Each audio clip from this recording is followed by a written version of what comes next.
ঝিরঝিরে নদীর ধারে, যেখানে ফুলেরা হাসছে আর পাখিরা গান গাইছে। আমার পরনে হালকা গোলাপি রঙের একটা ফ্লোরা ড্রেস, খোলা চুল, হাতে একটা ছোট্ট ময়ূরপঙ্খী ঘড়ি।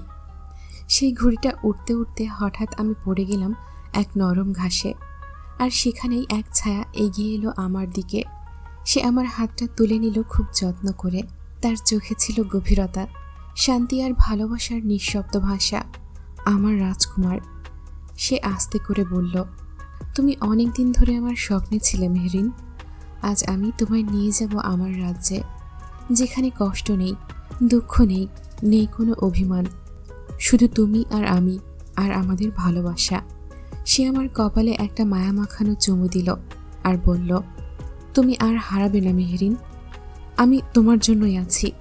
আমার এই জীবন, এই স্বপ্ন সবই তোমার নামে। আর আমি তখন চোখ বুজে একটা ছোট্ট হাসি দিয়ে বললাম, তাহলে চলো রাজকুমার, তোমার রাজ্য হোক আমাদের ভালোবাসার ঘর। আচ্ছা, এই স্বপ্নটা যদি সত্যি হয়ে যেত, আমি কি রাজি থাকতাম সেই ঘরের রানী হয়ে সারা জীবন? বেলা তখন ভোরের আলো ছুঁই ছুঁই করছে। মেহরিন তখনও স্বপ্নে ভাসছে, তার রাজকুমারের হাত ধরে নৌকায় করে স্বপ্নের রাজ্যে পাড়ি দিচ্ছে।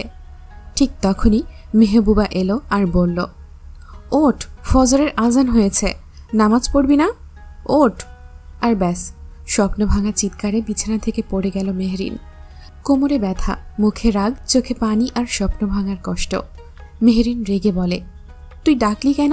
কই আগুন লাগছে? কোন মহাভারত অশুদ্ধ হয়েছে? কার জামাই মরছে? হ্যাঁ, এমন কি হইল যে তুই আমার স্বপ্ন ভেঙে দিলি? আমার রাজকুমার হারাই গেল রে। মেহবুবা হাসতে হাসতে বলে, তোর রাজকুমার ফজরের সময় হাওয়া হয়ে যায়, বুঝলি? নামাজের সময় হয়ে গেল, আর তুই এখনো রাজকুমার নিয়ে নৌকায় ভেসে বেড়াচ্ছিস। মেহরিন আহাজারি করে বলে, ও মা গো, কোমরটা ভেঙে গেল রে। এই মেয়ে আমার জীবনটাই শেষ করে দিল। আর কখনো স্বপ্নে রাজকুমার আসবে না রে।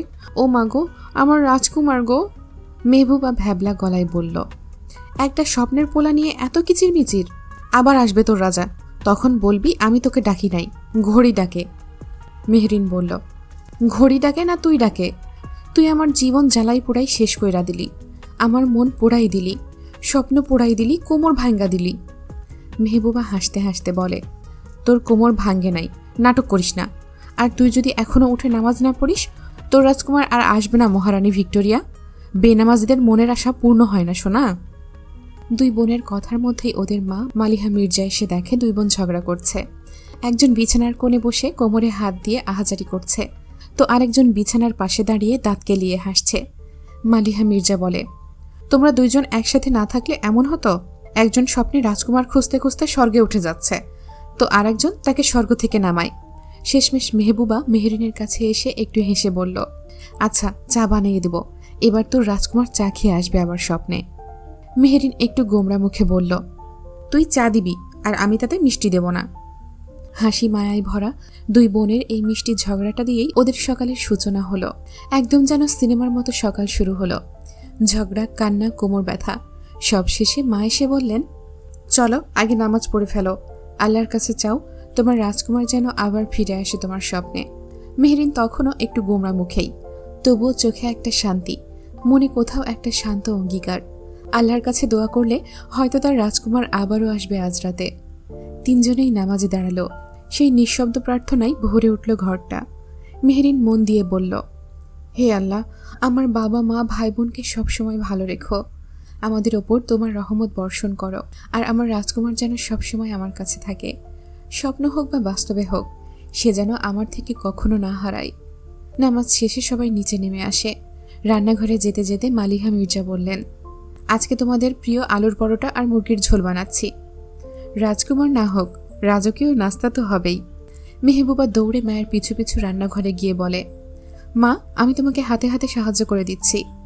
মেহরিন একটু ধীরে ধীরে হেঁটে এসে বলল, মা, আমি চা বানাবো, কিন্তু চিনি কম দিব মেহবুবের কাপটাই। সবাই হেসে উঠল। ব্রেকফাস্ট টেবিলে বসে মালিহা মির্জা, ওদের বাবা ফিরোজ মির্জা, মেহরিন, মেহবুবা আর ছোট ভাই মাহির সবাই মিলে নাস্তা করে নিল। খাওয়া শেষে সবাই চায়ের আড্ডা বসালো। এক চুমুকে গরম চা খেতে খেতে হাসছে, ঠাট্টা করছে। মেহবুবা হঠাৎ বলল, আজ রাতের ঘুমে তোর রাজকুমার আবার আসবে কিনা জানি না, তবে যদি আসে তারে বলবি আমারে যেন না ভুলে। মেহরিন হেসে বলল, আচ্ছা তা না হয় আমি বলবো, তুই যেন ডাকিস না আবার। ওদের খেয়াল ছিল না খাবার টেবিলে যে শুধু ওরা নয়, বাবা আর ওদের বিচ্ছু ভাইটাও আছে। ফিরোজ মির্জা মেয়েদের দুষ্টুমি দেখে মৃদু হাসলেন, চায়ের ঘ্রাণে মিষ্টি হাসির ভেতর। হঠাৎই চুপচাপ পরিবেশটা কেঁপে উঠল এক গলায়। বড় আপু, ছোট আপু, তোরা কার কথা বলছিস?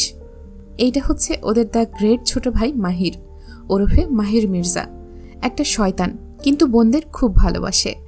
দুই বোনের কলিজার টুকরা মাহির। ওর চুলগুলো এলোমেলো, চোখে ঘুমের রেশ ঝাপসা, কিন্তু মুখে সেই দুষ্টু হাসি, যেটা দেখলেই বোঝা যায় কিছু একটা নাড়া দিতে এসেছে। মেহবুবা হেসে বলল, তুই এবার কখন উঠলি রে? মাহির কপাল কুঁচকে বলে, আমি শুনলাম তোরা রাজকুমার স্বপ্ন এসব নিয়ে কথা বলছিস। আমাকে বলতো এই রাজকুমারটা আবার কোথাকার? মেহরিন বলল, তুই রাজকুমার বুঝবি কই, তোর রাজ্য তো মোবাইল গেমেই শেষ। মাহির গম্ভীর মুখে বলে, আমি রাজকুমারের খবর জানি না তো কি হয়েছে? তোরা কি তাই বলে আমাকে স্বপ্ন থেকে বাদ দিয়ে দিলি? মেহবুবা মাহিরের মাথায় গাঁটটা মেরে বলে, তুই তো আমাদের রাজপুত্তর, তুই থাকলে আমাদের রাজ্য হাসি খুশিতে ভরে ওঠে রে পাগলা। মাহির তখন গলায় হাত দিয়ে নাটক করে বলল, তাহলে আমার জন্য একটা স্বপ্ন বোনো, যেখানে আমি নায়ক আর তোরা আমার রাজ্যের দুই রানী। স্বপ্নের নাম ভাইয়ের রাজ্যে তার দুই বোন রানী। তিনজনেই হেসে কুটি কুটি। আর মা দূর থেকে বললেন, তোমরা এখন তাড়াতাড়ি খাবার শেষ করো, স্বপ্ন পরে দেখা যাবে, নইলে এই রাজ্যের রান্না ঠান্ডা হয়ে যাবে। হাসি ঠাট্টা আর একরাশ ভালোবাসায় ভরে উঠল সেই সকালটা। নাস্তা শেষে সবাই ব্যস্ত হয়ে পড়ে যায় যার যার রুটিনে। বাবা অফিসের জামা পরে এসে ঘড়ি দেখলেন, এই যে দেরি হয়ে যাচ্ছে, আমায় আর কেউ বিদায় জানায় না আজকাল। মেহরিন হাসতে হাসতে বলল, আচ্ছা বাবা ঠিক আছে, তো সবাই এসো, আমরা তিনজন একসাথে বলি। তিন ভাই বোন মিলে হাত উঁচু করে বলে উঠল, বাই বাবা, ভালো করে যান, তাড়াতাড়ি ফিরবেন। বাবা হেসে বললেন, আচ্ছা তাড়াতাড়ি ফিরব, আজকে সবাইকে খুব মিষ্টি লাগছে। আর তারপরেই শুরু হয় দৌড়ঝাঁপের প্রস্তুতি। মেহরিন ইউনিভার্সিটির ব্যাগ কাঁধে ঝুলিয়ে চুল গোছায়। মালিহা মির্জা বলে, ভুলে যাস না, তোদের দুপুরের খাবার আমি রেঁধে রাখবো। মেহরিন চোখ টিপে বলে, রাজকুমার আসলে খাওয়াই নেমে যাব, না হলে আমি আবার খাই না। মেহবুবা হাসে। মাহির আবারও বলে ওঠে, আমি বরং তার নাম্বার খুঁজি। সবাই শেষ মুহূর্তে দরজার সামনে দাঁড়িয়ে। মায়ের গলায় একটা শান্ত কথা, আল্লাহ হাফিজ বাচ্চারা, সাবধানে যেও। তিনজনই একসাথে বলে, আল্লাহ হাফিজ আম্মাজান। আর এইভাবেই একটা রঙিন সকাল এক একজনের গন্তব্যে রওনা দেয়। মেহরিন ইউনিভার্সিটি, মেহবুবা কলেজে, আর মাহির স্কুলে। বলতো, ভার্সিটি যাওয়ার পথে মেহরিনকে আবার তার স্বপ্নের রাজকুমারের কথা ভাববে? হঠাৎ মেহরিনের ফোনটা বেজে উঠল। স্ক্রিনে নামটা জলজল করছে, চুমকি কলিং। মেহরিন হালকা হেসে ফোনটা রিসিভ করতেই ওপাশ থেকে চেনা এক উৎসাহ ভরা কণ্ঠ বলে উঠল, কই তুই? আমি তো প্রায় পৌঁছে গেছি ভার্সিটির কাছাকাছি, তুই আসলি না কেন এখনো? মেহরিন হেসে বলে, আসছি রে, আমি বাসে। আজকে একটা দারুণ স্বপ্ন দেখে ঘুম থেকে উঠলাম, জানিস, আমার রাজকুমার এসেছিল। চুমকি বলল, স্বপ্নের কথা পরে বলিস, আগে আয়, ক্লাসে বসে তো রাজকুমারের গল্প শুনব। মেহরিন বলল, ঠিক আছে, ক্লাসে মুখোমুখি হলে বলবো, তবে দোষ কিন্তু মেহবুবার, স্বপ্নটা ভাঙিয়ে দিল ও। চুমকি হাসতে হাসতে বলে, তোদের দুই বোনের কাহিনী শুনেই আমার দিন শুরু হয়। চল আয়, গেটে দাঁড়িয়ে থাকবো, আমি একসাথে ঢুকবো। মেহরিন বলল, আচ্ছা অপেক্ষা কর তবে। আরেকটা কথা, আজকে আমার মন খুব ভালো রে, জানিস? চুমকি বলল, তাই নাকি? তাহলে আজকে একটা ক্লাসও মিস করা যাবে না। মন ভালো মানেই নতুন গল্প। বাস থামে। মেহরিন নেমে পড়ে, চোখে মুখে আলাদা একটা ঝিলিক। চুমকি আর মেহরিন অনার্স প্রথম বর্ষের শিক্ষার্থী, সাবজেক্ট ইকোনমিক্স। তাদের বন্ধুত্ব শুরু হয় স্কুল জীবন থেকে। স্কুলের বেঞ্চে একসাথে বসা, স্কুলের করিডোরে একসাথে হাঁটা, সব ধাপে ধাপে যেন এক সুরে বাঁধা ওদের গল্প। ভাগ্য যেন ওদের আলাদাই করতে চায় না। স্কুল কলেজ পেরিয়ে এবার ইউনিভার্সিটিতেও তারা একসাথে, যার সাথে প্রতিটি স্মৃতি যেন রঙিন হয়ে ওঠে। তাদের বন্ধুত্বটা আজ এত গভীর হলেও শুরুটা ছিল একেবারে উল্টো, ঝগড়া দিয়ে। স্কুলের প্রথম দিনই ছোট একটা ভুল বোঝাবুঝি থেকে শুরু হয়েছিল তুমুল ঝামেলা। মেহরিনের জলরঙে আঁকা ছবি না বলে নিয়ে গিয়েছিল চুমকি, আর মেহরিন রাগে কেঁদেই ফেলেছিল ক্লাসে। কিন্তু সেই ঝগড়াই যেন ধীরে ধীরে জমে উঠল এক মজার বন্ধুত্বে। একটা চকলেট, একটা হাসি, আর অনেকগুলো সরি মিলিয়ে গড়ে উঠল এমন একটা সম্পর্ক। যেটা স্কুল পেরিয়ে কলেজ আর এখন ভার্সিটিতেও রয়ে গেছে অটুট। ভাগ্যের আশ্চর্য খেলায় তারা আজও একসাথে। নতুন ক্যাম্পাস, নতুন স্বপ্ন, কিন্তু পাশে সেই পুরনো প্রিয় বন্ধু। চুমকি আর মেহরিন গল্প করতে করতে ইউনিভার্সিটির মূল গেট দিয়ে ঢুকছে। নতুন ক্যাম্পাস, নতুন রং, চারপাশে হাজারো মুখ। তাদের চোখে মুখে কৌতূহল, বুকের গভীরে একটুখানি ভয়ও লুকিয়ে আছে। মেহরিন বলছে, এই জায়গাটায় প্রতিদিন আসবো, ভাবতে কেমন জানি লাগছে, তাই না? চুমকি হেসে বলে, হ্যাঁ রে, তুই পাশে থাকলে আমি দিব্যি চালিয়ে নেব সব। কথা বলতে বলতেই গেট পেরিয়ে ওরা একটু ভেতরের দিকে এগোয়। ঠিক তখনই পেছন থেকে ভেসে আসে একটা কণ্ঠ, এই শোনো, তোমরা দুজন দাঁড়াও তো। ডাকটা আচমকা তীক্ষ্ণ, দুজনেই একসাথে থমকে দাঁড়ায়। চুমকি এক দৃষ্টিতে মেহরিনের দিকে তাকায়। মেহরিনও গিলে ফেলে কথার বাকিটুকু। সিনিয়র, এই শব্দটা যেন মাথায় বাস পড়ে। ওরা ধীরে ধীরে ঘুরে দাঁড়ায়। পেছনে দাঁড়িয়ে 4-5 জন সিনিয়র। তাদের চোখে মুখে অদ্ভুত রকমের কঠোরতা আর কৌতুক মিশ্রিত অভিব্যক্তি। একজন বলল, নতুন লাগছে, নাম কি? আর একজন হেসে বলল, কোন ডিপার্টমেন্ট? চুমকি বলল, ইকোনমিক্স। ইকোনমিক্সের? তাহলে তো র্যাগিং ছাড়া ছাড় নেই। চুমকি আর মেহরিন এবার সত্যি একটু ঘাবড়ে যায়। মেহরিন আস্তে করে বলে, এই যে শুরু হয়ে গেল। চুমকি আর মেহরিন থেমে দাঁড়াতেই সামনে থাকা সিনিয়ররা হেসে ওঠে। একজন বলে, নতুন মুখ, ভয় পেয়েছ নাকি? আর একজন চোখ ছোট করে জিজ্ঞাসা করে, ইকোনমিক্সের স্টুডেন্ট তাই তো? তাহলে তো আজকে একটু স্পেশাল ট্রিটমেন্ট হবেই। চুমকি একটু পেছনে সরে যায়, মুখে চাপা দুশ্চিন্তা। কিন্তু মেহরিন হঠাৎ একটু এগিয়ে এসে দৃঢ়ভাবে বলে ওঠে, আমরা তো আপনাদের ছোট, আপনাদের দেখেই শিখব, তাই না? আপনারা হবেন আমাদের আইডল। আপনারা ভালো কিছু শেখাবেন, সেটা না করে উল্টো আমাদের ভয় দেখাচ্ছেন, র্যাগ দিচ্ছেন। তার কথা শুনে এক মুহূর্তের জন্য সিনিয়ররা একে অপরের মুখ চাওয়াচাই করে। হঠাৎ সবাই একে একে উচ্চস্বরে হেসে ওঠে। মেহরিনের স্পষ্ট আর আত্মবিশ্বাসী কথায় মুহূর্তের জন্য থমকে গিয়েছিল সিনিয়ররা, কিন্তু পর মুহূর্তেই ওদের মুখে এক অদ্ভুত দুষ্টু হাসি ফুটে ওঠে। একজন ঠোঁটের কোণে বাঁকা হাসি রেখে বলে, বাহ, তুমি তো দেখি বেশ ভালো কথা বলতে পারো। তাহলে দেখায় যাক কাজেও ততটা ভালো কিনা। আর একজন চোখ টিপে বলল, এই সাহসিকতার দাম দিতে হবে, বুঝলে ছোট আপু? চুমকি এবার সত্যি একটু ভয় পেয়ে যায়। সে আস্তে করে মেহরিনের হাত চেপে ধরে বলে, তুই একটু বেশি বলে ফেলেছিস মনে হচ্ছে। কিন্তু মেহরিন মুখ শক্ত করে বলে, যা ঠিক সেটা বলতেই হবে, ভয় পেলে ওরা আরও বাড়াবাড়ি করবে। আমরা আশকারা দিলেই মাথায় উঠে নৃত্য করবে। সিনিয়রদের একজন একটু সামনে দাঁড়িয়ে বলে, চলো তোমাকে একটা ছোট্ট টাস্ক দিই, দেখি কত সাহস তোমার।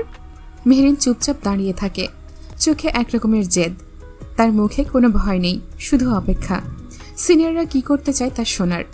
সিনিয়রদের একজন এদিক ওদিক তাকিয়ে বলল, এই যে ওখানে লাইব্রেরির কর্নারে বসে থাকা ছেলেটিকে দেখছ, তার কাছে গিয়ে একটা কাজ করতে হবে তোমার। মেহরিন কৌতূহলী হয়ে তাকায়। দূর থেকে দেখা যাচ্ছে একজন ছেলে ঠিক ওদের বয়সী নয়। একজন ছেলে, ও ঠিক ওদের বয়সী নয়, গম্ভীর মুখে বইয়ের পাতায় চোখ রেখে চুপচাপ বসে আছে। সেই সিনিয়র এবার মেহরিনের হাতে একটা ছোট্ট লাল গোলাপ দিয়ে বলল, এই ফুলটা ওকে দিয়ে আসবে, তবে শুধু দিয়ে এলেই হবে না, তাকে ছন্দে ছন্দে প্রপোজ করতে হবে।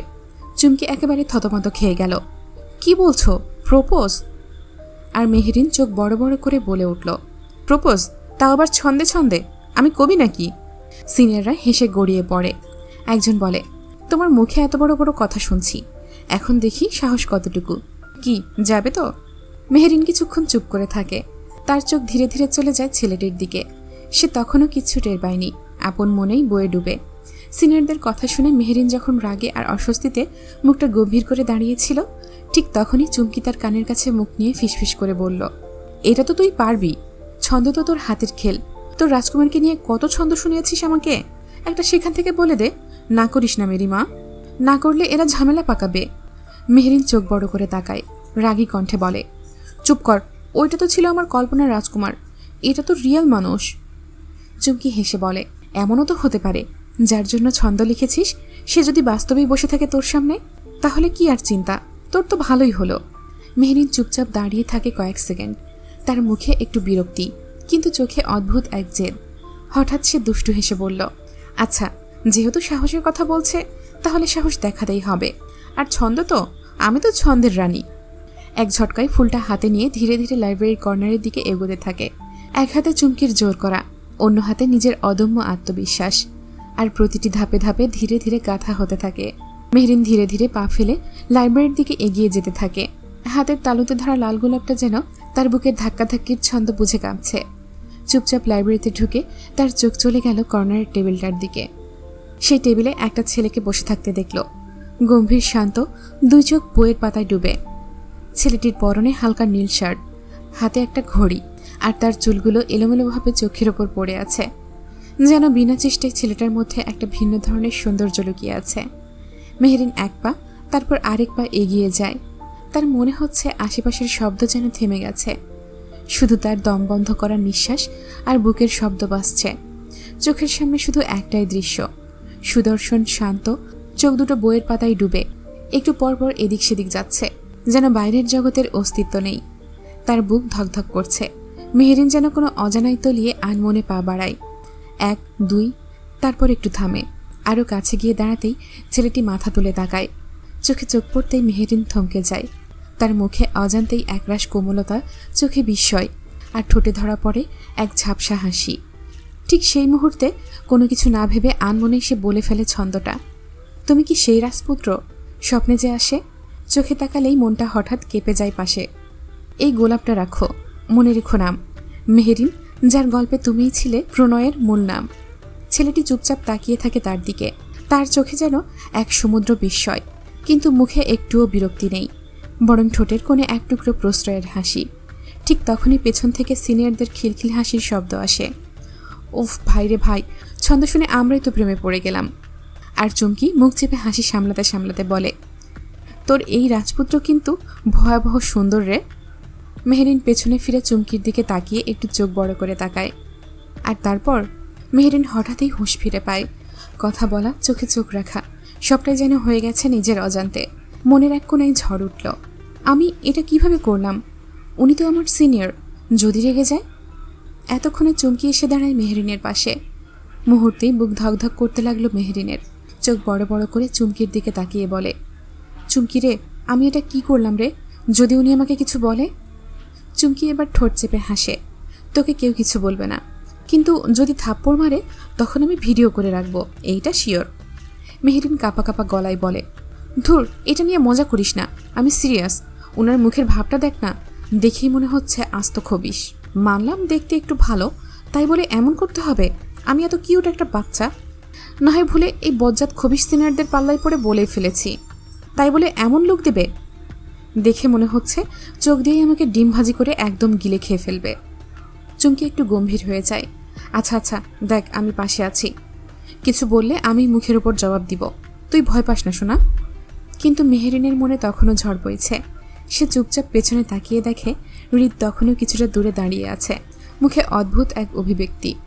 ভয়, লজ্জা আর কৌতূহলের এক মিশ্র অনুভব নিয়ে মেহরিন চুপচাপ নিচের দিকে তাকিয়ে হাঁটা শুরু করে। তার মনে তখন একটা প্রশ্ন ঘুরপাক খাচ্ছে, উনি কি কিছু বলবে, নাকি চুপচাপ নিজের মতো করে হারিয়ে যাবে, ঠিক যেমনভাবে এসেছিল? মেহরিন আর চুমকি কথা বলছিল। পেছন থেকে এক ভারী গভীর গলা, এমএ, নাম কি তোমার? চুমকি আটকে ওঠে। মেহরিন যেন জমে যায়, ধীরে ধীরে ঘুরে দাঁড়ায়। গলা শুকিয়ে এসেছে দুজনেরই। হৃদ তালুকদার তখনও তাকিয়ে আছে ওদের দিকেই। চোখে কোনো অনুভূতি নেই, কেবল এক ধরনের বিরক্তি। সিনিয়রদের দিকে এভাবে তাকিয়ে কথা বলার সাহস কোথায় পেলে? তার কণ্ঠস্বরে ছিল না উচ্চস্বর বা রাগ, কিন্তু ঠান্ডা সেই রুক্ষ ভঙ্গিটাই গা শিউরে ওঠার মতো। মেহরিন কিছু বলতে চায়, কিন্তু শব্দ আটকে যায় গলায়। চুমকি একটু এগিয়ে এসে বলল, ভাইয়া, ও ইচ্ছে করে তো এমন করেনি, সিনিয়ররা আমাদের র্যাক দিয়েছিল, ও বুঝতে পারেনি।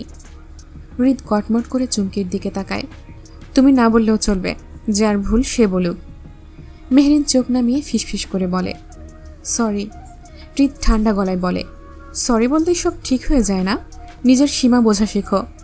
তারপর আর এক মুহূর্তও দাঁড়ায় না, চলে যেতে নাই নিজের পথে। গম্ভীর সেই ভঙ্গিতে মেহরিন স্তব্ধ দাঁড়িয়ে থাকে। চুমকি আস্তে করে বলে, হৃদ ভাইয়া যদি এমন চমৎকার দেখতে না হতো, তাহলে আমি তোকে এখনই টেনে নিয়ে যেতাম আর বলতাম মার বেটাকে। মেহরিন তবুও চুপচাপ দাঁড়িয়ে থাকে। তার চোখে যেন অজানা এক ভয় আর খানিকটা কৌতূহল। হঠাৎ সব কিছু ছাপিয়ে রাগটা গা চড়া দিয়ে উঠল। হৃদ তালুকদার ঘুরে চলে যাচ্ছিল। ঠিক তখনই মেহরিন চোখে একরাশ রাগ নিয়ে বলে উঠল, এই যে মিস্টার। তার গলা কাঁপছিল না, বরং দৃঢ় ছিল আর ঝাঁঝালো। হৃদ থেমে দাঁড়ায়, আস্তে ঘুরে তাকায় মেহরিনের দিকে, চোখে অবাক আর একটা অসহিষ্ণু আগুন। মেহরিন হৃদের দিকে আঙুল তুলে বলে, আমাকে সীমানা শিখে ওদের বলুন জুনিয়রদের সাথে কেমন ব্যবহার করতে হয়। মেহরিনের এবার আঙুল তর্জনী তুলে ইশারা করে পাশে থাকা সিনিয়রদের গ্রুপটার দিকে। চারপাশে একটা নিস্তব্ধতা। হৃদ কিছুক্ষণ তাকিয়ে থাকে, তারপর ঠোঁটের কোণে একরকম বাঁকা হাসি খেলে যায়। ছোট মুখে বড় কথা বলো, তা বেশ, তবে শুনে রাখো মেয়ে, এখানকার নিয়ম বেয়াদবিতে কাউকে ছাড় দেওয়া হয় না। মেহরিন এবার আর চুপ করল না। অথচ আপনি নিজেই এখন বেয়াদবির সংজ্ঞা দিয়ে গেলেন। সিনিয়র হওয়া মানেই ছোটদের অপমান করার লাইসেন্স পাওয়া নয়। হৃদ এক মুহূর্ত মেহরিনের চোখে চোখ রাখে, চোখে সেই শীতলতা, কিন্তু এবার তাতে যেন অদ্ভুত এক আগ্রহ। তোমার সাহস আছে, দেখি কতদিন থাকো। বলেই সে আবার ঘুরে চলে যাচ্ছিল, কোনো শব্দ ছাড়াই, যেন কিছুই হয়নি। চুমকি এতক্ষণ হাঁ করে তাকিয়েছিল। হৃদ চলে যেতেই ফিসফিস করে বলে উঠল, তুই তো ভাই একটা ঝড়। মেহরিন দাঁড়িয়ে থাকে, বুক ধকধক করতে করতে, কিন্তু চোখে এবার ভয় নয়, বরং জেদ। এখন হৃদ কি সত্যিই বিরক্ত হয়ে গেল নাকি? মেয়েটার সেই জেদের চাহনি কিছু একটা ছুঁয়ে গেল ওর ভেতরেও। হৃদ তালুকদার চলেই যাচ্ছিল, কিন্তু পেছন থেকে মেহরিনের কণ্ঠে থেমে গেল তার পা। আমি সাহস দেখিয়েছি, কারণ আমি ভুল করিনি। তার গলা কাঁপছে না, চোখ দুটো টনটন করছে জেদে। হৃদ আবারও ধীরে ধীরে ঘুরে তাকায়, সবার চোখ মেহরিনের দিকে। আপনারা তো দেমাগ কিসের? মেহরিন নিঃসংকোচভাবে এগিয়ে যায় কয়েক পা। আমি তো জাস্ট একটা সত্যি কথা বলছিলাম, ওরা সেটা শুনে ব্যঙ্গ করেছিল। আমি হৃদ তালুকদারকে ছন্দ শোনাতে যাইনি, ওরা আমাকে বাধ্য করেছে। ওদের কথা না শুনলে কে জানি আবার কখন কোন কাহিনী শুরু করত। আমি ঝামেলা চাই না, তাই ওদের কথা মেনে নিয়েছি। তার চোখ দুটো এখনও সরাসরি হৃদের চোখে আটকানো। ওগুলো সব আমার রাজকুমারের জন্য ছিল, বুঝলেন? আপনাদের মতো গম্ভীর আবেগের বাইরে থাকা মানুষদের জন্য নয়। হৃদ থমকে যায়, এমন প্রতি উত্তরের অভ্যাস নেই তার। চারপাশে নিস্তব্ধতা, যেন সবাই নিঃশ্বাস বন্ধ করে আছে। তার ঠোঁটে আবারও সেই অদ্ভুত এক মুচকি হাসি। তাহলে সেই তোমার রাজকুমারকেই বলে দিও, এই পৃথিবীটা ছন্দে বা আবেগে চলে না, বাস্তবতার সাথে চলে। বলেই সে ফিরে যায়। চুমকি হাঁ করে তাকিয়ে বলে, তুই কি এইমাত্র তালুকদার ভাইকে? মেহরিন ধপ করে বসে পড়ে ঘাসে, নিঃশ্বাস ছেড়ে ফিসফিস করে বলে, আমি আমি আবার কি করলাম? কি বলিস? আচ্ছা, হৃদ একটু হলেও মুগ্ধ হলো, নাকি ওর মাথায় ও মনে এখন শুধুই বিরক্তি?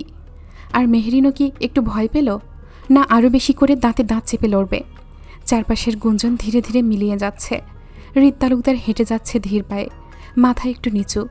মুচকি মৃদু স্বরে বলে, তুই কি একটু বেশি বলে ফেললি না? কিন্তু মেহরিনের কান তখন আর কিছুই শুনছে না। ওর চোখ আটকে আছে হৃদ চলে যাওয়ার পথে। সেও মনে মনে ভাবছে, সত্যিই কি বেশি করে ফেললাম? ঠিক তখনই হৃদ থামে। সে একটুও ঘাড় না ঘুরিয়ে নিজের সামনের দিকে তাকিয়েই বলে, রাজকুমার, ইন্টারেস্টিং তো।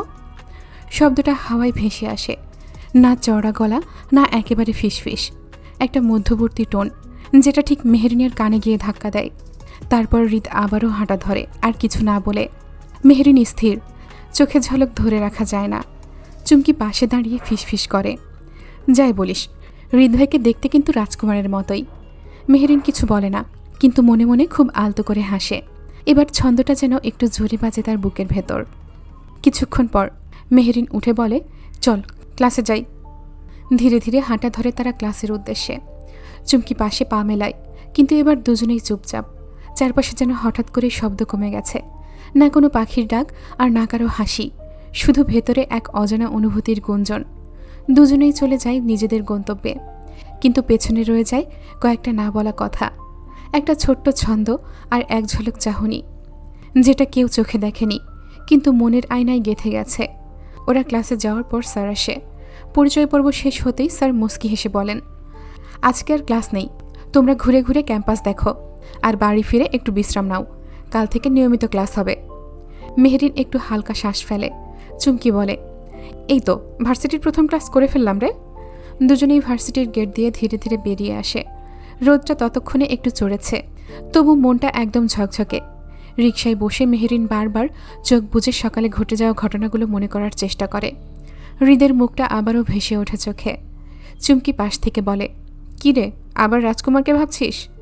মেহরিন হেসে বলে, পাগল, তুই এত বাজে ভাবিস কিভাবে? তবু মনে মনে একটু চুপ করে থাকে। রিকশা চলতে থাকে, আর নতুন জীবন, নতুন গল্পের প্রথম দিনটা মনে গেঁথে যায়। ওরা বাড়ি ফিরে যায়, হৃদয়ের মধ্যে একটু শোরগোল আর চোখে মনে একরাশ নতুন ভাবনার ছায়া নিয়ে। মেহরিন দরজায় কলিং বেল বাজাতেই ভেতর থেকে মেহবুবার গলা ভেসে আসে, আসছি। দরজা খুলে দেয় মেহবুবা, মেহরিনের ছোট বোন। চোখে মায়া, মুখে হাসি, আর হাতে একটা চকলেট আইসক্রিম। ভেতরে ঢুকেই মেহরিন দেখে টিভিতে দেবদাস মুভি চলছে। মেহরিন বুঝে মেহবুবা সিনেমা আর আইসক্রিম দুটোই উপভোগ করছিল। মেহরিন জুতা খুলে ফ্রেশ হতে যাবার আগে জিজ্ঞেস করে, আম্মু কই? মেহবুবা বলে, ঘুমাই। দুপুরে মাথা ব্যথা হয়েছিল, ঘুমাচ্ছে এখনও। মেহরিন ঘরের মধ্যে হালকা একটা প্রশান্তির টের পায়। বাইরে বিশ্ববিদ্যালয় জীবনের নতুন উত্তেজনা, সিনিয়রদের কড়া মুখ, ছন্দ, রাজকুমার, সব মিলিয়ে যে অস্থিরতা ছিল সেটা যেন একটু শান্ত হয়ে আসে এই চেনা পরিবেশ ফিরে পেয়ে। ও ধীরে ধীরে নিজের রুমে চলে যায়, ব্যাগটা নামিয়ে বিছানায় শুয়ে পড়ে। চোখের সামনে আবার ভেসে ওঠে সেই একজোড়া চোখ, হৃদ তালুকদার। চোখের সামনে ভেসে ওঠে সেই মুখ, গম্ভীর আত্মবিশ্বাসী একজোড়া চোখ। মেহরিন সাথে সাথে চোখ খুলে ফেলে। ইস, আমি আবার কেন সেই বজ্জাত খবিশ গোমরা রাগী অহংকারী লোকটাকে মনে করছি? নিজের চুল নিজেই টেনে ধরে বলল, হৃদ তালুকদার, ছি ছি ছি, এতটা রুচিহীন হলাম আমি।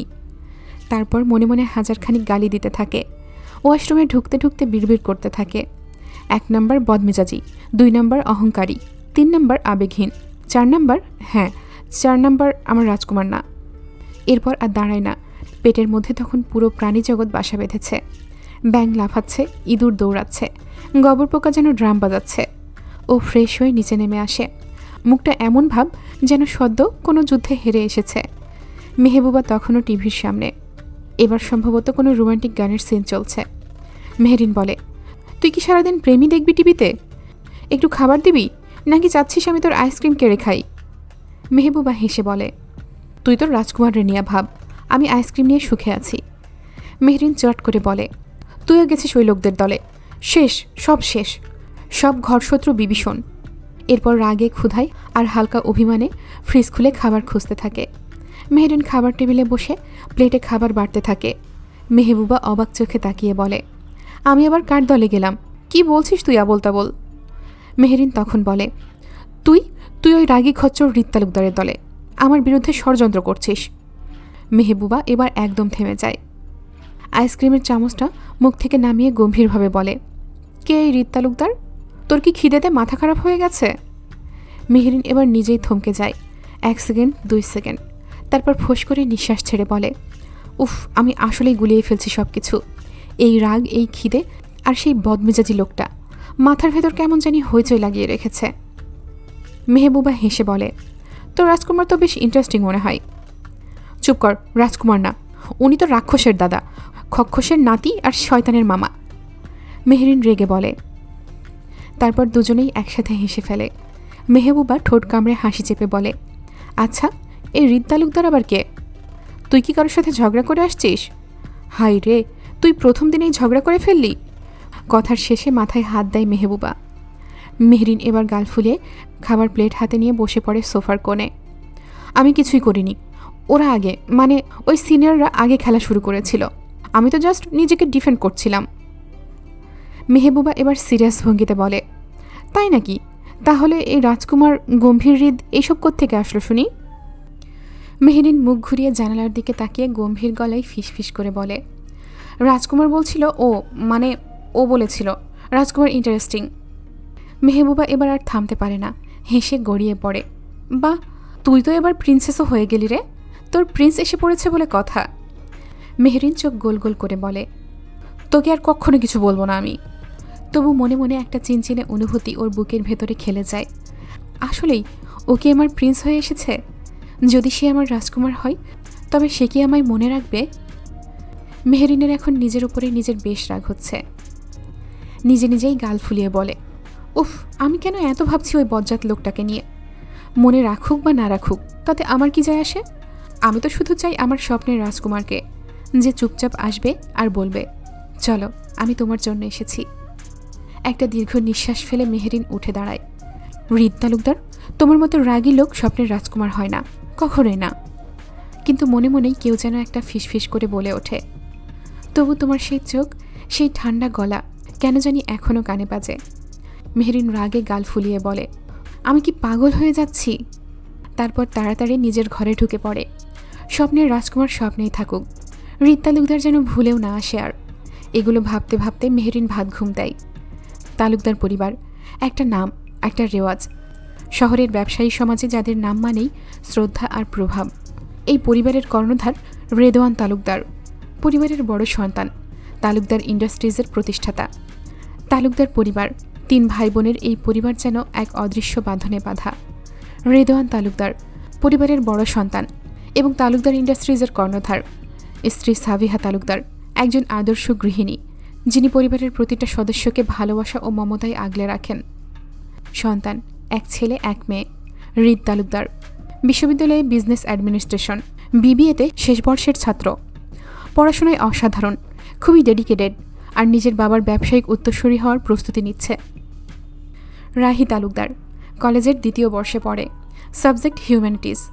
পড়াশোনায় বেশ ভালো, তবে ওর মনোযোগ একটু বেশি ছিল গান, ছবি আঁকা আর সোশ্যাল মিডিয়াতে। জাফর তালুকদার রেদওয়ানের ছোট ভাই, পেশায় একজন আর্মি মেজর, কর্তব্যপরায়ণ, দৃঢ়চেতা এবং সম্মানিত। স্ত্রী শামীমা তালুকদার, তিনি একজন চিকিৎসক। তার 3 সন্তান। মিলি তালুকদার মেডিকেল কলেজে পড়ছে 3য় বর্ষে, স্বভাবে খুব শান্ত স্বভাবের, পরিবারের গর্ব। নূপুর তালুকদার ক্লাস 12-এ পড়ে, একটু আবেগপ্রবণ আর দুষ্টু। পড়াশোনা নিয়ে একটু গাফলতি থাকলেও নূপুর খুবই সৃজনশীল, নাচ, আবৃত্তি, বিতর্কে ভালো। রামিম তালুকদার বিশ্ববিদ্যালয়ে ইঞ্জিনিয়ারিংয়ে পড়ছে 2য় বর্ষে, বুদ্ধিমান তবে মন খোলা মানুষ, নিজে হাসতে এবং অন্যকে হাসাতে পছন্দ করে। বড় ভাই হৃদকে সর্বদা অনুসরণ করে। রাহেলা তালুকদার বর্তমানে রাহেলা খান, 2 ভাইয়ের ছোট বোন। তার বিয়ে হয়েছে খান পরিবারে। তার স্বামী আদিব খান আর 2 ছেলে। আরাফ খান ইউনিভার্সিটিতে ইংরেজি সাহিত্য নিয়ে পড়ছে, খুব রোমান্টিক স্বভাবের, কবিতা লেখে। আরিফ খান 10ম শ্রেণীতে পড়ছে, দুষ্টু কিন্তু বুদ্ধিমান, পরিবারের ছোট আদরের সদস্য। আর মেহরিনের পরিবার, ফিরোজ মির্জা মেহরিনের বাবা, একজন শান্ত স্বভাবের মানুষ, পেশায় একজন সরকারি চাকুরিজীবী। ফাইজা চৌধুরী ফিরোজ মির্জার ছোট বোন এবং মেহরিনের ফুপি। ফিরোজ মির্জার সন্তান 3 জন। মেহরিন মির্জা অনার্স 1ম বর্ষের ছাত্রী, সাবজেক্ট ইকোনমিক্স। মেহবুবা মির্জা মেহরিনের ছোট বোন, কলেজের 2য় বর্ষের স্টুডেন্ট, সাবজেক্ট হিউম্যানিটিজ। পড়াশোনায় খুব ভালো, পড়াশোনার পাশাপাশি মায়ের সব কাজে সাহায্য করে। মাহির মির্জা মেহরিনের ছোট ভাই, স্কুলে 10ম শ্রেণীতে পড়ে, বিজ্ঞান বিভাগের ছাত্র, দুষ্টু তবে প্রাণখোলা, সবাইকে মাতিয়ে রাখে, খুব আদরের। ফাইজা চৌধুরীর স্বামী আকরাম চৌধুরী, পেশায় তিনি একজন ভার্সিটির প্রফেসর, তার পাশাপাশি উনি একজন জমিদার পুত্র। তাদের 2 সন্তান। আরশ চৌধুরী বিশ্ববিদ্যালয়ে পড়ে, শান্ত ও ভদ্র স্বভাবের। আফরা চৌধুরী কলেজে পড়ে, খুব মেধাবী, মেহবুবার ক্লাসমেট ও সাংস্কৃতিক কর্মকাণ্ডে আগ্রহী। আফরা মেহরিনের খুব ঘনিষ্ঠ। তালুকদার ভিলা, সন্ধ্যা 7টা। প্রাসাদের মতো বড় বাড়িটার ভেতরে নরম আলো জ্বলছে। বাড়িতে একটা লাইব্রেরি আছে, বিশাল লাইব্রেরির এক কোণে হৃদ তালুকদার বসে আছে। পড়াশোনার পাশাপাশি বাবার ব্যবসাটাও সে দেখে। চোখে একটা গম্ভীর ভাব, সামনে কিছু ফাইল, কিন্তু মনটা ঠিক ওখানে নেই। দাদাভাই, একটা খুশির চিৎকারে হৃদ চমকে ওঠে। রাহি এসে পেছন থেকে ঝাঁপিয়ে পড়ে ওর গলায়। আজকে আবার ফাইল নিয়ে বসেছ? আমি এসেছি, এখন কোনো কাজ না। হৃদ হালকা হাসে। একমাত্র রাহির সামনেই এই হাসি দেখা যায়। শুধু রাহি না, মিলি ও নূপুরের সামনেও দেখা যায়। হৃদ গম্ভীর, কিন্তু ভাই বোনদের সাথে নয়। তুই এলেই সব কাজ বন্ধ হয়ে যায়, জানিসই তো। রাহি উচ্ছ্বাস নিয়ে বলে, আচ্ছা ওইসব ছাড়ো, তুমি নাকি আজকে ভার্সিটিতে একটা মিষ্টি মেয়ের সাথে ঝগড়া করেছ? হৃদ একটু চমকে যায়। তুই জানলি কোত্থেকে? শান্ত ভাইদের মুখে শুনেছি, তারা বলছিল তালুকদার সাহেব আজকে প্রেমে পড়ে গেছে। রাহির খিলখিল হাসির শব্দের মাঝে হৃদ একটু চুপ করে যায়। চোখে সেই মুখটা ভেসে ওঠে, ছন্দে ভরা কণ্ঠ, আগুনের চোখ আর ঠোঁট ফোলানো অভিমানী মেয়েটা। রাজকুমার, ইন্টারেস্টিং, হৃদ মনেই বলে ফেলে। কি বললে দাদা ভাই? রাহি কৌতূহলী হয়ে তাকায়। হৃদ হেসে মাথা নাড়ে। কিছু না, তুই বল, আইসক্রিম খাবি? রাহি খুশি হয়ে বলে, তুমি দাদা ভাই নও, প্রিন্স নও, তুমি আমার কিং অফ হার্টস।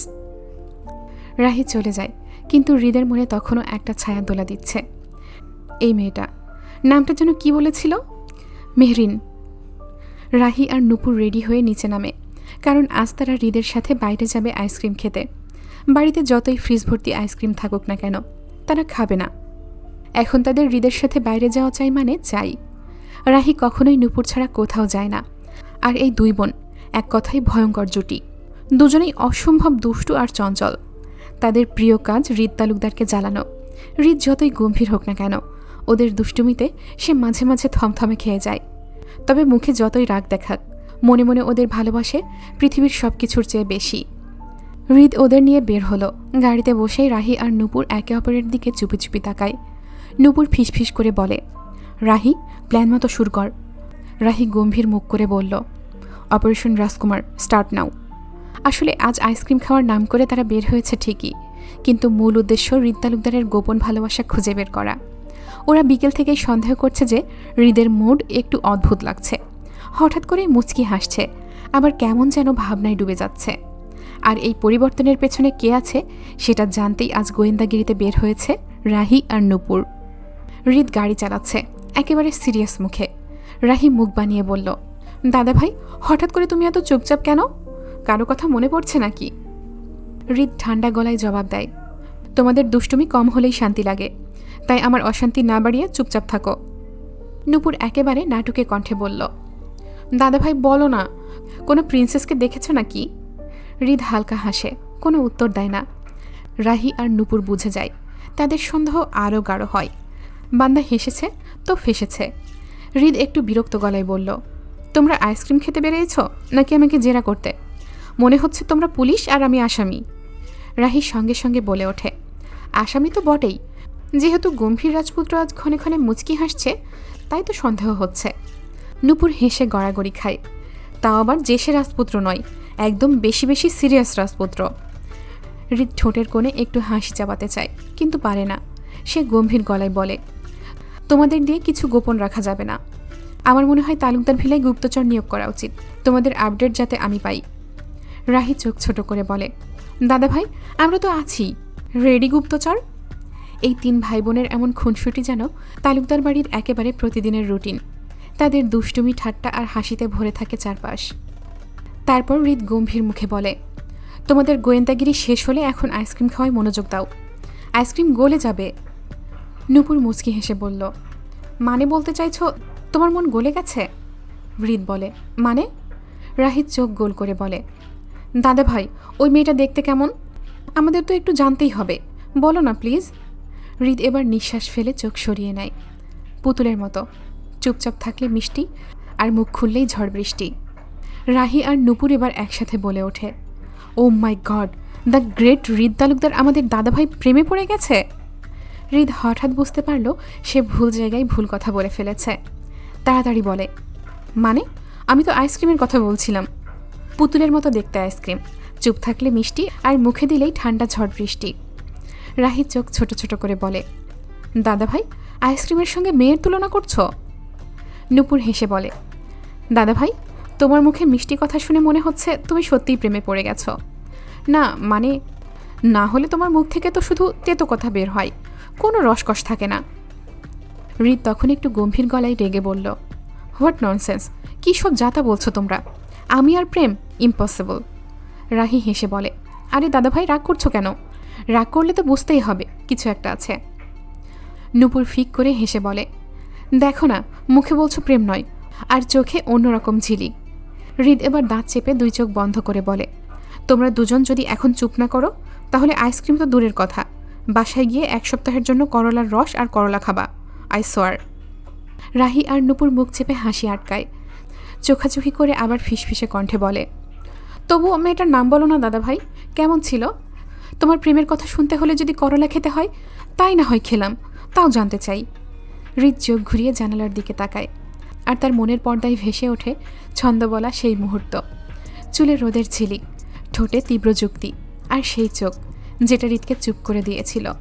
হৃদ কিছু না বলে শুধু গাড়ির গতি বাড়িয়ে দেয়। চুপচাপ গন্তব্যের দিকে এগিয়ে চলে 3 ভাই বোন।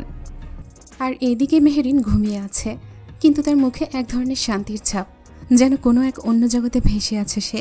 মেহরিন এক রাজপ্রাসাদের বাগানে দাঁড়িয়ে, তার চারপাশের রঙিন ফুলের সমাহার, পেছনে এক অদ্ভুত সুর বাজছে। দূর থেকে টকবক শব্দ তুলে ছুটে আসছে ঘোড়ায় চড়ে কেউ, পরনে তার সাদা পোশাক, মুখে কি সুন্দর হাসি। মেহরিন বোঝে এটাই তার রাজকুমার। ধীরে ধীরে সে সামনে আসে। মেহরিনের মনে কেমন যেন একটা উত্তাপ জেগে ওঠে, বুক ধড়ফড় করতে থাকে। রাজকুমার যখন একদম সামনে এসে দাঁড়ায়, তার মুখটা ধীরে ধীরে স্পষ্ট হয়। হৃদ তালুকদার। মেহরিন চমকে উঠে না বলে একটা চিৎকার দিয়ে বিছানা থেকে লাফিয়ে ওঠে। হাঁপাচ্ছে, ঘেমে নিয়ে একাকার, চোখে বিস্ময় আর ভয়। ঠিক তখনই ঘরে ঢুকে মেহবুবা, হাতে এক গ্লাস পানি। মেহবুবা মূলত এসেছিল মেহরিনের ঘুম ভাঙাতে। কি হয়েছে, এমন করে উঠলি কেন? আমি আমি রাজকুমারকে দেখছিলাম। ওমা, রাজকুমারকে দেখছিস? এটা তো ভালো কথা। সারাক্ষণ তো রাজকুমার রাজকুমার করতেই থাকিস। এখন দেখতে পেয়ে তো খুশি হওয়ার কথা। খুশিতে তোর লুঙ্গি ডান্স দেওয়ার কথা। তা না করে আমাদের কানের পোকা মেরে ফেলছিস কেন, বেয়াদব ছেমড়ি? রাজকুমারই তো ছিল, কিন্তু তারপর ওর মুখটা হৃদ তালুকদারের হয়ে গেল। মেহবুবা চোখ গোল করে তাকায়। তাহলে তো ব্যাপারটা সিরিয়াস মেহু। মেহনুর মাথা নিচু করে বসে পড়ে। নিজের বুকের ধুকপুকানি এখনও থামেনি, কিন্তু সে জানে না এই স্বপ্নটা কি কিছুর ইঙ্গিত দিচ্ছে নাকি মনের খেলা। মেহরিন বেলকনিতে বসে আছে, দুই হাঁটু গুটিয়ে। সন্ধ্যা হাওয়ায় তার চুল উড়িয়ে দিচ্ছে। চোখ দুটো অদ্ভুতভাবে ফাঁকা, যেন ভেতরে কিছু একটা খোঁজ চলছে। ঠিক তখনই মেহবুবা এসে পাশে দাঁড়ায়, হাতে দুটো কফির মগ। কবি বলে মন খারাপ হলে কফি না খেয়ে বসে থাকাটা পাপ। মেহরিন মুখ তুলে তাকায়, হালকা হাসে। তুই এমন ডায়লগ কোথায় থেকে শিখেছিস? আমার দুলাভাইয়ের কাছ থেকে। যদিও এখনও তোর জামাই মানে আমার দুলাভাই আবিষ্কৃত হয়নি, তবুও প্র্যাকটিস করে রাখছি। মেহরিন হেসে ফেলে। তোর দুলাভাই যদি তোর এইসব কথা শুনে পালায়, তাহলে আমি তার বাসায় গিয়ে বলবো। তুমি কি জানো তুমি একজন কপিরাইট ভাঙা প্রেমিক? মেহরিন কফিতে চুমুক দিয়ে মাথা নাড়ে। তোরে নিয়ে একদিন ডাক্তার দেখাতে হবে। হ্যাঁ, তা দেখাতেই পারিস, কিন্তু হ্যান্ডসাম ডাক্তার হতে হবে, বুঝলি? তাহলে আমি তাকে দেখেই ঠিক হয়ে যাব। মেহবুবা পাশেই বসে, মেহরিনের মুখটা খেয়াল করে। আচ্ছা, মনটা এত উদাস কেন রে? রাজকুমার আবার ডুবে গেছে নাকি ফাউন্টেনে? মেহরিন চুপ করে, মগটা দুই হাতে ধরে। স্বপ্নটা এত বাস্তব মনে হচ্ছিল জানিস, মনে হচ্ছিল সে বুঝি আসবেই। মেহবুবা হালকা গলায় বলে, স্বপ্নে কেউ এলে তাকে ভয় না পেয়ে কফি খাইয়ে দে। তারপর বল, বিয়ে না করিলে বন্ধু স্বপ্নে আইসো না। বিয়ের কথা আগে ঠিক করে তারপর প্রেম করতে আসবা, বুঝলা শোনা? বলে দুজনেই হেসে ওঠে। মেহরিন আকাশের দিকে তাকায়। আজকের আকাশটা সুন্দর লাগছে, আজ হয়তো পূর্ণিমা। মেহবুবা মেহরিনকে কিছুক্ষণ চুপ করে দেখে শেষে হেসে বলে, আচ্ছা বলতো, স্বপ্নে হৃদ তালুকদার যদি তোর হাতে লাল গোলাপ দিত, তুই কি করতি? মেহরিন ভ্রু কুচকে বলল, আমি ওই গোলাপ দিয়ে ওর নাকের নিচে খোঁচা দিতাম। আমার রাজকুমার, তাও আবার হৃদ তালুকদার, অসম্ভব। মেহবুবা হেসে গড়িয়ে পড়ে। সারাদিন রাজকুমার করে, এখন কিনা তুই স্বপ্নে তোর রাজকুমারকে দেখে তুই নিজেই ভয় পাচ্ছিস, তাকে মেনে নিচ্ছিস না। মেহরিন একটু ভেবে নিয়ে বলে, তোর স্বপ্নে কে আসে শুনি? আমার স্বপ্নে ফুড পান্ডা আসে, হ্যান্ডসাম একটা ডেলিভারি বয়। মেহরিন উচ্চস্বরে হেসে ওঠে, তোকে দিয়ে কিচ্ছু হবে না, তোর কাছে প্রেম মানেই খাওয়া। মেহবুবা ঢাকায় নাটকের মতো কণ্ঠ করে বলে, হ্যাঁ, আমি খাদ্যপ্রেমী নারী। আমার হৃদয়ের চাবি লুকানো আছে বিরিয়ানির হাঁড়িতে। দুজনেই হেসে লুটোপুটি খায়। হঠাৎ মেহরিনের ফোনটা ভাইব্রেট করে ওঠে। সে কফির মগটা নামিয়ে ফোনটা হাতে নেয়। অচেনা নাম্বার। মেসেজ খুলে দেখে এক টুকরো ছন্দ। তোমার চোখ অদ্ভুত এক রহস্যের দরজা, যেখানে একবার তাকালে ফেরার রাস্তা মেলে না, শুধু গভীরতা কুয়োর মতো টানে। দেখে মনে হয় এই চোখে কেউ একদিন ভেসে যাবে। তোমার রাগ আগুন নয়, বরফে লুকানো দাবানল, যা দেখলে ভয় নয় শ্রদ্ধা জন্মায়। কারণ তুমি রাগাও তখনই যখন সত্যটা থেমে যায়। তোমার আত্মবিশ্বাস, তোমার ভাষা শুধু আবেগ নয়, তুমি ভাবো, বোঝো, তারপর বলো। তোমার যুক্তিগুলো যেন কবিতার মতো, শান্ত, ধারালো আর অব্যর্থ। ইতি তোমার মায়াবী চোখে থেমে যাওয়া কেউ। এবার যেন সত্যিই মনে হয় কেউ মেহরিনের আত্মা পর্যন্ত পড়ে ফেলেছে। মেহরিন থমকে যায়, 2-3 বার পড়ে। বুকের ভেতরের ধুকপুকানি বাড়তে থাকে। কে এটা? কে পাঠালো এটা? মেহবুবা পাশ থেকে উকি মারে। এই তো স্বপ্নের রাজকুমার কবিতা লেখা শুরু করে দিয়েছে। ধুর, সবসময় মজা করবি না। কে এটা? হয়তো হৃদ তালুকদার। মেহবুবা চোখ ছোট করে নাটকীয় গলায় বলে। মেহরিন কিছু বলে না, শুধু ফোনটা শক্ত করে ধরে রাখে। তার চোখে তখন হাজারটা প্রশ্ন। কে এই অচেনা কবি? মেহরিন ফোনটা হাতে নিয়ে চুপ করে বসে আছে। চোখে কিছুটা অস্থিরতা, কিছুটা বিস্ময়। মেসেজটা যেন কানে কানে কিছু বলে যাচ্ছে বারবার। মেহবুবা একবার কফিতে চুমুক দিয়ে পাশে এসে দাঁড়ায়। এই যে, প্রেমে পড়লি নাকি রে? কাব্য পড়ে মন গলতে শুরু করেছে শোনা। সত্যি করে বল তো, কে আশিক? কার সাথে প্রেম করিস তুই? মেহরিন বিরক্তিতে শব্দ করে। মেহরিন ফোনের স্ক্রিনের দিকে তাকিয়ে থাকে। মেহবুবা ভ্রু নাচিয়ে বলে, এই তো একটু আগেই বেটকি মাছের মতো ব্যাটকা মেরেছিলি, এখন দেখি কবিতায় হেলে পড়িস। আবার মায়াবী চোখে থমকে যাওয়া কেউ, উফ, আমি হলে এখনই কল করতাম। মেহরিন চোখ বড় বড় করে তাকায়। পাগল তুই? অচেনা নাম্বারে কেউ ফোন দেয় নাকি? মেহবুবা কাঁধ উঁচিয়ে হেসে বলে, এত ভাবার কি আছে? SMS পাঠিয়েছে, তার মানে তার কাছে তোর নাম্বার আছে নাকি? কল দে না একবার, জানতে পারবি কে এই কবি যে তোর মায়াবী চোখে থমকে গেল। তুই এটাই তো হালকাভাবে বলছিস, আর আমার তো বুক ধুকপুক করছে। দেখলি, তাইলে বোঝাই যাচ্ছে ব্যাপারটা সিরিয়াস। তোর বুক ধুকধুক করছে। মেহরিন মুখ ঘুরিয়ে ফেলে, যেন লুকাতে চায় তার ভেতরের লজ্জাটা। বেলকনির বাতাসে যখন ছড়িয়ে পড়ছে কিছু না বলা অনুভূতি, কিছু লুকানো উত্তাপ। মেহরিন ফোনটা শক্ত করে ধরে বসে আছে, তার চোখে দুশ্চিন্তা, কৌতূহল আর একটুখানি লজ্জা।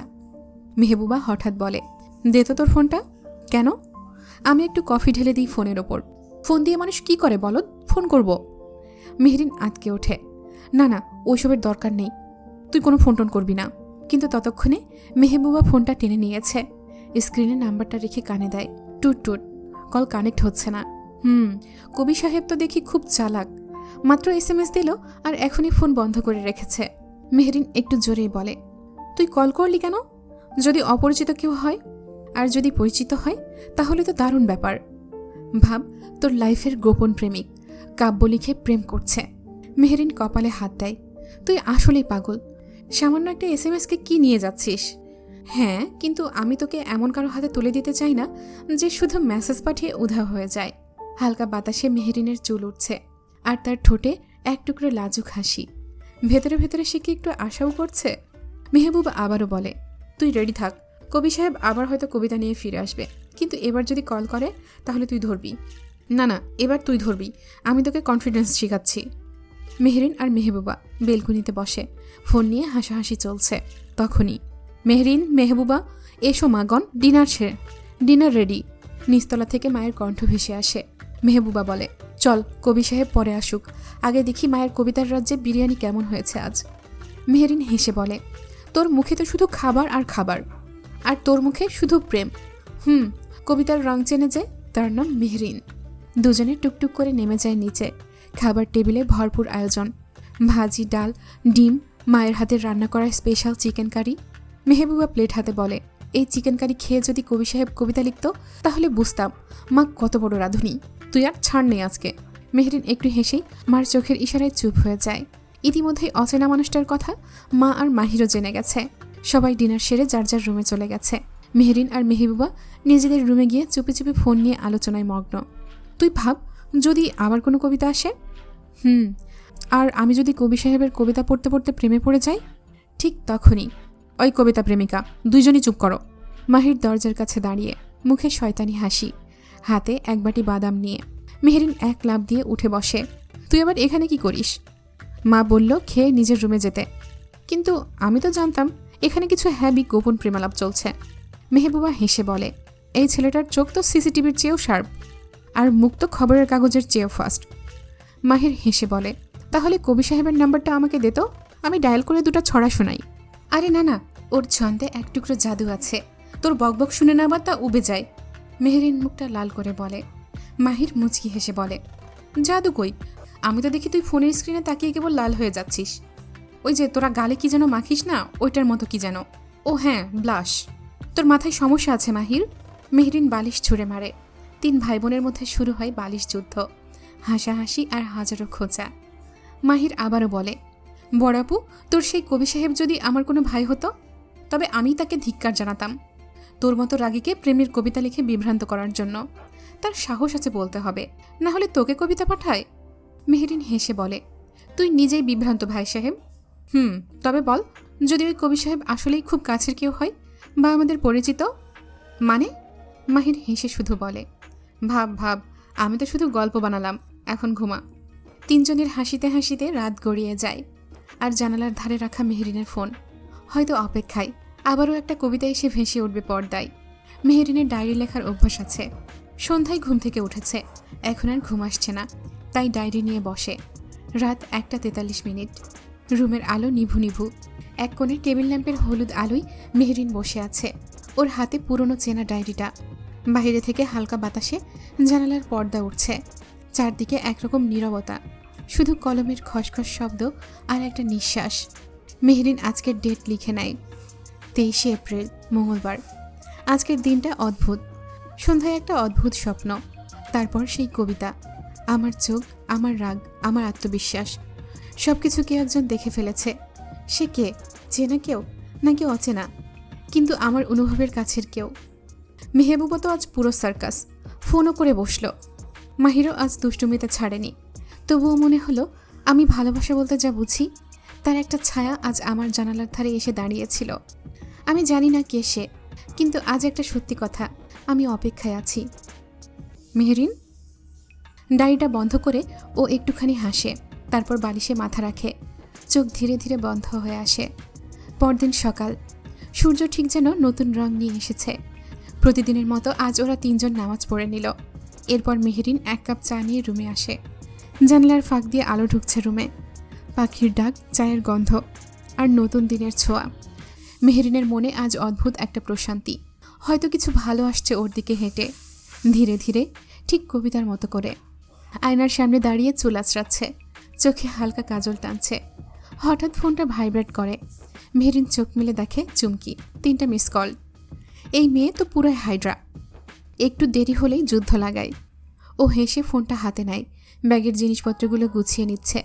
ঠিক তখনই স্ক্রিনে নতুন একটি নোটিফিকেশন, নতুন মেসেজ, অচেনা নাম্বার। মেহরিনের হৃদয়টা ধক করে ওঠে। আঙুল কাঁপা কাঁপা হয়ে খুলে মেসেজটা পড়ে। শুভ সকাল আরিওনা। আরিওনা, এটা এসেছে আরি, যার অর্থ গোপন বা আত্মার আহ্বান, প্লাস অনা, স্বপ্নের সুর থেকে। আরিওনা মানে দাঁড়ায় যা কেবল হৃদয়ে বাজে, কেবল চোখে খেলে, কিন্তু কারো চেনা নয়। সে আমার স্বপ্নের মেয়ে। প্রিয় আরিওনা, আজ জানালার বাইরে তাকিও, তবে দেখতে পাবে আজ তোমার জন্য আকাশটা একটু বেশি নীল রঙে সেজেছে। জানো, আজ খুব দেখতে ইচ্ছে করছে তোমায়, তোমার চোখ যেখানে আমি প্রতিদিন হারিয়ে যেতে চাই। মেহরিনের মুখটা লাল হয়ে ওঠে, চোখে বিস্ময়, ঠোঁটে একরাশ হাসি চাপা। কি এত ভালো করে আমার চোখ চিনে গেল? কিভাবে? চুমকির আবারও কল আসে। আসছি রে। মাই গড, তুই আমাকে দেরি করে ফেলেছিস। আমি তো দেরিই করে ফেলেছি।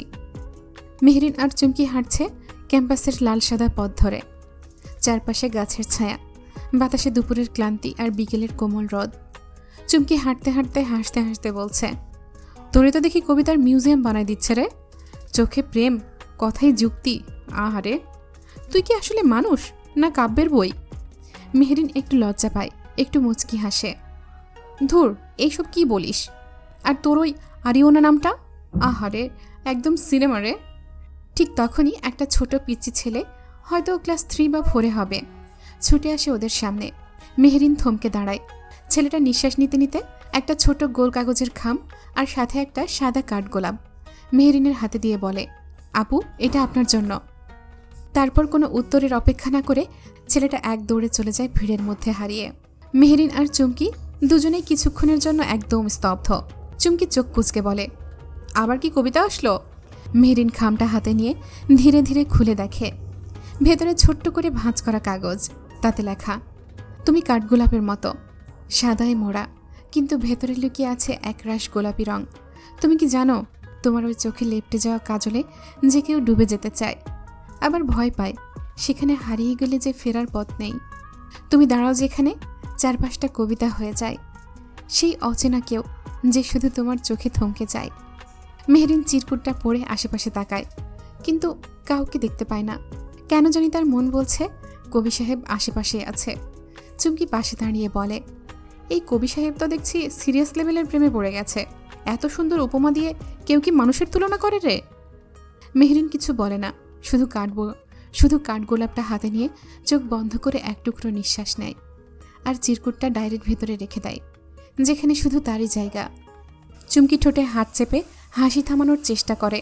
বাপরে, এ তো দেখি লাইভ কবিতার পাণ্ডুলিপি শুরু হয়ে গেছে। কি রে, তোর কবি সাহেব তো দেখি পুরোই সিনেমাটিক। মেহরিন একটু লজ্জা পায়, একটু অজানা ভয়, আবার অদ্ভুত একটা হাসি, তার সাথে একটু ভালো লাগা, আর দূর থেকে কেউ হয়তো দেখছে। গাছের ছায়ার আড়াল থেকে মেহেরিনের লজ্জা পাওয়া মুখশ্রী। বিশ্ববিদ্যালয়ের গেটের সামনে সন্ধ্যার আগে চুমকি একটু চিন্তিত গলায় বলে, শোন, তুই না করিস না, আমি তোর সঙ্গেই দাঁড়াই। তোকে একা রেখে যেতে ইচ্ছে করছে না। মেহেরিন হালকা হেসে বলে, আরও 5টা মেয়ে দাঁড়ায় না নাকি রিক্সার জন্য? তুই যা, মামুনি অনেকক্ষণ ধরেই কল দিচ্ছে। চুমকি না চাইলেও এক প্রকার জোর করেই মেহেরিনকে পাঠিয়ে দেয়। চুমকি চলে যাওয়ার পর মেহেরিন একাই দাঁড়িয়ে থাকে গেটের পাশে। রিক্সা খুঁজছে, একটার পর একটা রিক্সা আসছে, কিন্তু সব ভাড়া করা, কেউ শুনতে চাইছে না। চারপাশে হালকা অন্ধকার নেমে এসেছে। কাঠগোলাপের গন্ধটা যেন এখনও লেগে আছে তার হাতে। চিরকুটের সেই লাইনটা মনের ভেতরে ধীরে ধীরে বেজে ওঠে, তুমি দাঁড়াও যেখানে, চারপাশটা কবিতা হয়ে যায়। মেহেরিন একটু ক্লান্ত হয়ে দাঁড়ায়, ব্যাগটা কাঁধে একটু সরিয়ে নেয়। ঠিক তখনই একটা রিক্সা ধীরে ধীরে তার সামনে এসে থামে। চমকে ওঠে মেহরিন, কারণ সে তো ডাকেনি কাউকে। রিক্সাওয়ালা বলে না কিছুই, শুধু মাথা নেড়ে ইশারা করে, যেন জানে এই মেয়েটাই তার যাত্রী। আর তখন মেহরিনের চোখ পড়ে রিক্সার সামনে হাতলে বাঁধা একটা সাদা কাপড়ের টুকরো, আর তাতে গুজে রাখা একটা কাঠগোলাপ। মুহূর্তেই বুকটা ধক করে ওঠে। সে ধীরে ধীরে রিক্সার দিকে এগিয়ে যায়, চোখে কৌতূহল, এক টুকরো ভয়ও। রিক্সায় বসে পড়ার পর সে খেয়াল করে সামনের আয়নায় ছোট্ট একটা কাগজ গুজে রাখা। তাতে লেখা, যে শব্দ হারিয়ে যায় সে একদিন ঠিক পথ খুঁজে পায়। আজ তুমি চুপ ছিলে, তাই তোমার জন্য এই নীরব রিক্সা। দয়া করে ফিরিয়ে দিও না, তবে এই যে প্রেমিক পুরুষের হৃদয়খানা, ভেঙে হবে খান খান। সেই অচেনা কেউ। মেহরিন লাজুক হেসে চুপ করে উঠে বসে। তার চোখে লেপ্টে যাওয়া কাজলের নিচে জমে থাকা বিস্ময় আর এক দুর্বল কিন্তু মায়াবী হাসি। রিক্সা ধীরে ধীরে চলছে। মেহরিন ব্যাগে হাত রাখলেও মন পুরোটা অন্য জগতে। চিরকুটের শব্দ, কাঠগোলাপের ঘ্রাণ আর সেই চুপচাপ সাহায্য, সব মিলিয়ে ওর বুকের ভেতর হালকা ধকধক করছে। তখন হঠাৎ ও সামনের দিকে বলে, মামা, একটা সত্যি কথা বলবেন? রিক্সাওয়ালা আয়নার দিকে তাকায়, মাথা নাড়ে। মেহরিন একটু হাসে, একটু গম্ভীর হয়ে বলে, আমি জানি আপনাকে কেউ পাঠিয়েছে। আমি আপনাকে চিনি না, কিন্তু জানতে চাই, আপনি কি তার নামটা বলবেন আমায়? রিক্সাওয়ালা কিছুক্ষণ চুপ করে থাকে, তারপর চোখে হালকা একটা হাসি, গলায় মোলায়েম স্বর, নাম জানলে তো মায়া কমে যায় মামা। উনি কইছিল ও শুধু জানুক আমি আছি আর থাকবো চুপচাপ তার পাশে। থাকুক না নামটা অজানা, তাতে কি যায় আসে। মেহরিন চুপ করে যায়। এই কথাটা যেন সরাসরি ওর ভেতরে ঢুকে পড়ে। রিক্সাওয়ালা আবারও বলে, শুধু এইটুকুই কয়, আপনার চোখের কাজল নাকি এত তীব্র যে একবার তাকাইলেই সেই চেহারা কেউ ভোলে না। মেহরিনের গালে হালকা হাসি এসে পড়ে, চোখে একটা মৃদু চিকচিকানি। মেহরিন হঠাৎ ওর বাম দিকে তাকায়, দেখতে পায় মেহবুবার মতো বয়সী একটা মেয়ে পায়ে হাত দিয়ে বসে আছে, মুখটা ব্যথায় কুঁচকে আছে। মেহরিন রিক্সাওয়ালা মামাকে বলেন, মামা একটু দাঁড়ান তো। তারপর রিক্সা থেকে নেমে যায় মেয়েটির কাছে। তুমি ঠিক আছো? মেয়েটি কারো কণ্ঠ শুনে তাকায় মেহরিনের দিকে, কষ্ট করে হাসে আর বলে, আর বলো না, ঠিকই তো ছিলাম, কিন্তু ওই যে কথায় আছে না, লোভে পাপ আর পাপে পঙ্গু। একটু পা মচকে গেছে মনে হয়, কিন্তু তোমার চোখে আমার চিন্তা এত মিষ্টি লাগছে যে ব্যথা কমে যাচ্ছে। মেহরিন হেসে ফেলে। মেয়েটির এমন খোলামেলা কথা শুনে ওর ভালো লাগে। মেহরিন পাশের দোকান থেকে একটা বরফ চেয়ে আনে আর সেটা বসে মেয়েটির পায়ে লাগিয়ে দেয়। আর মেয়েটি মুগ্ধ হয়ে দেখছে মেহরিনকে। মেহরিন তাকায় মেয়েটির মায়াবী মুখের দিকে, তারপর নরম গলায় বলল, তোমার নাম কি মিষ্টি মেয়ে? মেয়েটি হাসি দিয়ে বলল, আমার নাম রাহি তালুকদার। নাম শুনেই ভয় পেলে কিন্তু চলবে না। মেহরিন হেসে ফেলে, আচ্ছা ভয় পেলাম না, তবে তালুকদার শুনে একটু সিরিয়াস লেগেছে। রাহির নাক সিটকে বলল, উফ, সবাই এমন ভাবে, আমি কিন্তু একেবারেই সিরিয়াস না, আমি তো 1 নম্বর বকবকি। দুজনের মধ্যে হালকা দুষ্টুমি শুরু হয়। এক অজানা রং ছুঁয়ে যায় সম্পর্কের ভেতরটা। কিছুক্ষণ পর রাহির ড্রাইভার এসে পৌঁছায়। ওঠার আগেই সে মেহরিনের দিকে তাকিয়ে বলে, তোমার নাম্বারটা দাও তো, আবার দেখা হবে ইনশাল্লাহ খুব শীঘ্রই। মেহরিন হেসে নম্বর দেয় আর রাহি হাত নাড়তে নাড়তে চলে যায়। কিন্তু মেহরিনের মুখে তখনও হাসি লেগে থাকে। মেয়েটা সত্যিই অনেক বকবক করে, তবে মনটা অনেক ভালো, খুব সহজেই মানুষের সাথে মিশতে পারে। মেহরিন বাসায় ফিরে গেল, আর এদিকে তালুকদার বাড়ির ভেতরে এক যুদ্ধ লেগে গেছে। রাহি গেট দিয়ে ঢুকতেই হৃদের কড়া গলা, তুমি একা একা রাস্তা পার হয়ে কোথায় গিয়েছিলে? রাহি চোখ গোল করে বলল, উফ দাদা ভাই, একটু ফুচকা খেতে গিয়েছিলাম। এত ড্রামাটিক হচ্ছ কেন? রাহির মা হতাশ কণ্ঠে বললেন, তোমার তো কিছুই বলা চলে না, একে তো ব্যথা পেয়েছ, তার উপর আবার মুখে মুখে কথা বলছো। ড্রাইভার না গেলে কি হতো সেই খেয়াল আছে? কিন্তু এইসব বকা খাওয়ার মধ্যেও রাহি বলে, উফ মা, এত চিন্তা করো না তো, আমার কিছু হয়নি তো। জানো, আজ আমি একজন দারুণ মেয়ের সঙ্গে দেখা করেছি। নাম মেহরিন, একেবারে পরীর মতো দেখতে। কি যে সুন্দর হাসি মা, তোমাকে কি বলবো। কত সুন্দরভাবে কথা বলে। ওকে আমার খুব পছন্দ হয়েছে। আই এম শিওর তুমি দেখলে তুমিও বলতে, এমন একটা মেয়ে যদি আমার ব্যাটার বউ হইতো। ওর মুখে মেহরিনের কথা শুনে তালুকদার বাড়ির সবাই অবাক হয়ে তাকিয়ে থাকে। রিত তখন কফির কাপ হাতে ব্যালকনিতে দাঁড়িয়েছিল। রাহিল লাস্ট কথা শুনে বিষম উঠে যায়। তারপর নিজেকে স্বাভাবিক করে অজান্তেই একবার নামটা মনে মনে আওড়ে নেয়, মেহরিন। তালুকদার ভিলার ছাদে বসে আছে তিনজন, রাহি, নূপুর আর মিলি। মাথার ওপর সন্ধ্যার হালকা বাতাস, হাতে কফির মগ আর মুখে একটাই নাম, মেহরিন। রাহি উত্তেজনায় কাপটা প্রায় ঝাঁকিয়েই ফেলল। তোরা জানিস না, ওই আপুটা এমন এক মানুষ, আমি ঠিক করেছি আমি ওকে একদিন আমাদের বাড়িতে আনবো। নূপুর চোখ গড়িয়ে বলল, তুই আসার পর থেকে শুধু ওই আপুই করছিস, এত স্পেশাল কি আছে ওর মধ্যে? রাহি গাল ফুলিয়ে বলল, সব কিছু। ওর মতো মেয়ে আমি কখনো দেখিনি। পরীর মতো দেখতে, সুন্দর হাসি, কোমল ব্যবহার আর সাহসী মন আমি খুব কমই দেখেছি।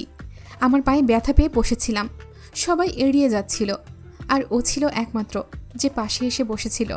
মিলি তখন হালকা হেসে বলল, এটা শুনে তো আমারও কৌতূহল হচ্ছে। ঠিক বলেছিস, একবার দেখা করা দরকার। রাহি তৎক্ষণাৎ চেয়ারে সোজা হয়ে বসল। তাহলে ঠিক আছে, আমি একদিন ঠিক করব, ওকে বলবো আমার বাসায় এসো। তোরা তখন ঠিক করে নিস কিভাবে ওকে ইমপ্রেস করবি।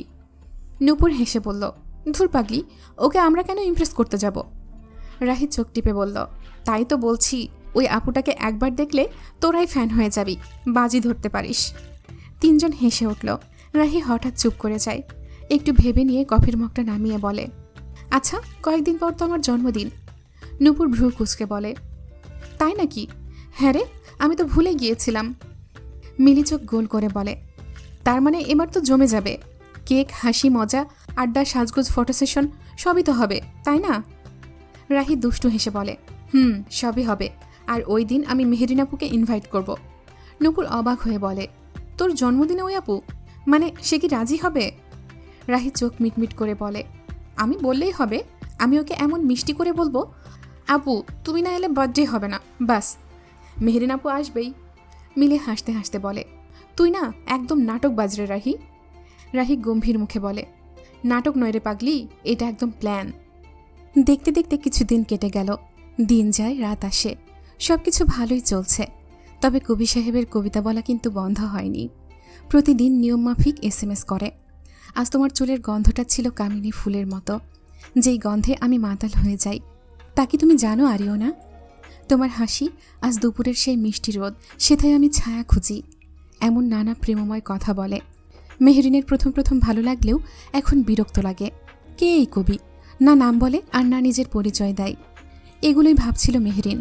তখন চুমকি বলল, তোর ওই কবিটা আস্ত একটা পাগল, তার সাথে তুইও আস্তে আস্তে পাগল হয়ে যাচ্ছিস দেখছি।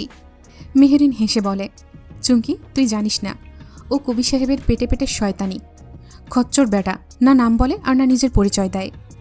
চুমকি রে, কবে জানি আমি সত্যি পাগল হয়ে পাবনায় চলে যাই। শোন, আমি পাবনা চলে গেলে আমাকে একটু দেখতে চাস কেমন? এইভাবেই অনেকক্ষণ গল্প করে দুজন অনেক হাসাহাসিও করে কিছুক্ষণ। ইউনিভার্সিটির প্রতিটা দিন এখন আর আগের মতো নেই। ক্যাম্পাসের কোথাও হঠাৎ একটা কবিতা উকি দেয়, সাথে চিরকুট। সেদিন সন্ধ্যাবেলায় মেহরিন জানালার পাশে বসেছিল। চায়ের কাপটা ঠান্ডা হয়ে গেছে, কিন্তু মাথাটা গরম। কে এই কবি সাহেব? ফোন দিলে ধরছে না, অথচ প্রতিদিন কবিতা পাঠায়। ইনিয়ে বিনিয়ে কত কথা বলে, কিন্তু নিজের নামটাও জানায় না। না, এভাবে আর চলতে দেওয়া যায় না। এর একটা বিহিত করতেই হবে এবার। চুমকির আব্বু আম্মু ওর দাদু বাড়ি গেছে, তাই চুমকি আজ মেহরিনদের বাসায় থাকবে। চুমকি এসে পাশে বসল। কিরে, তুই তো দেখি মনে মনে প্রেম করে বেড়াচ্ছিস রে।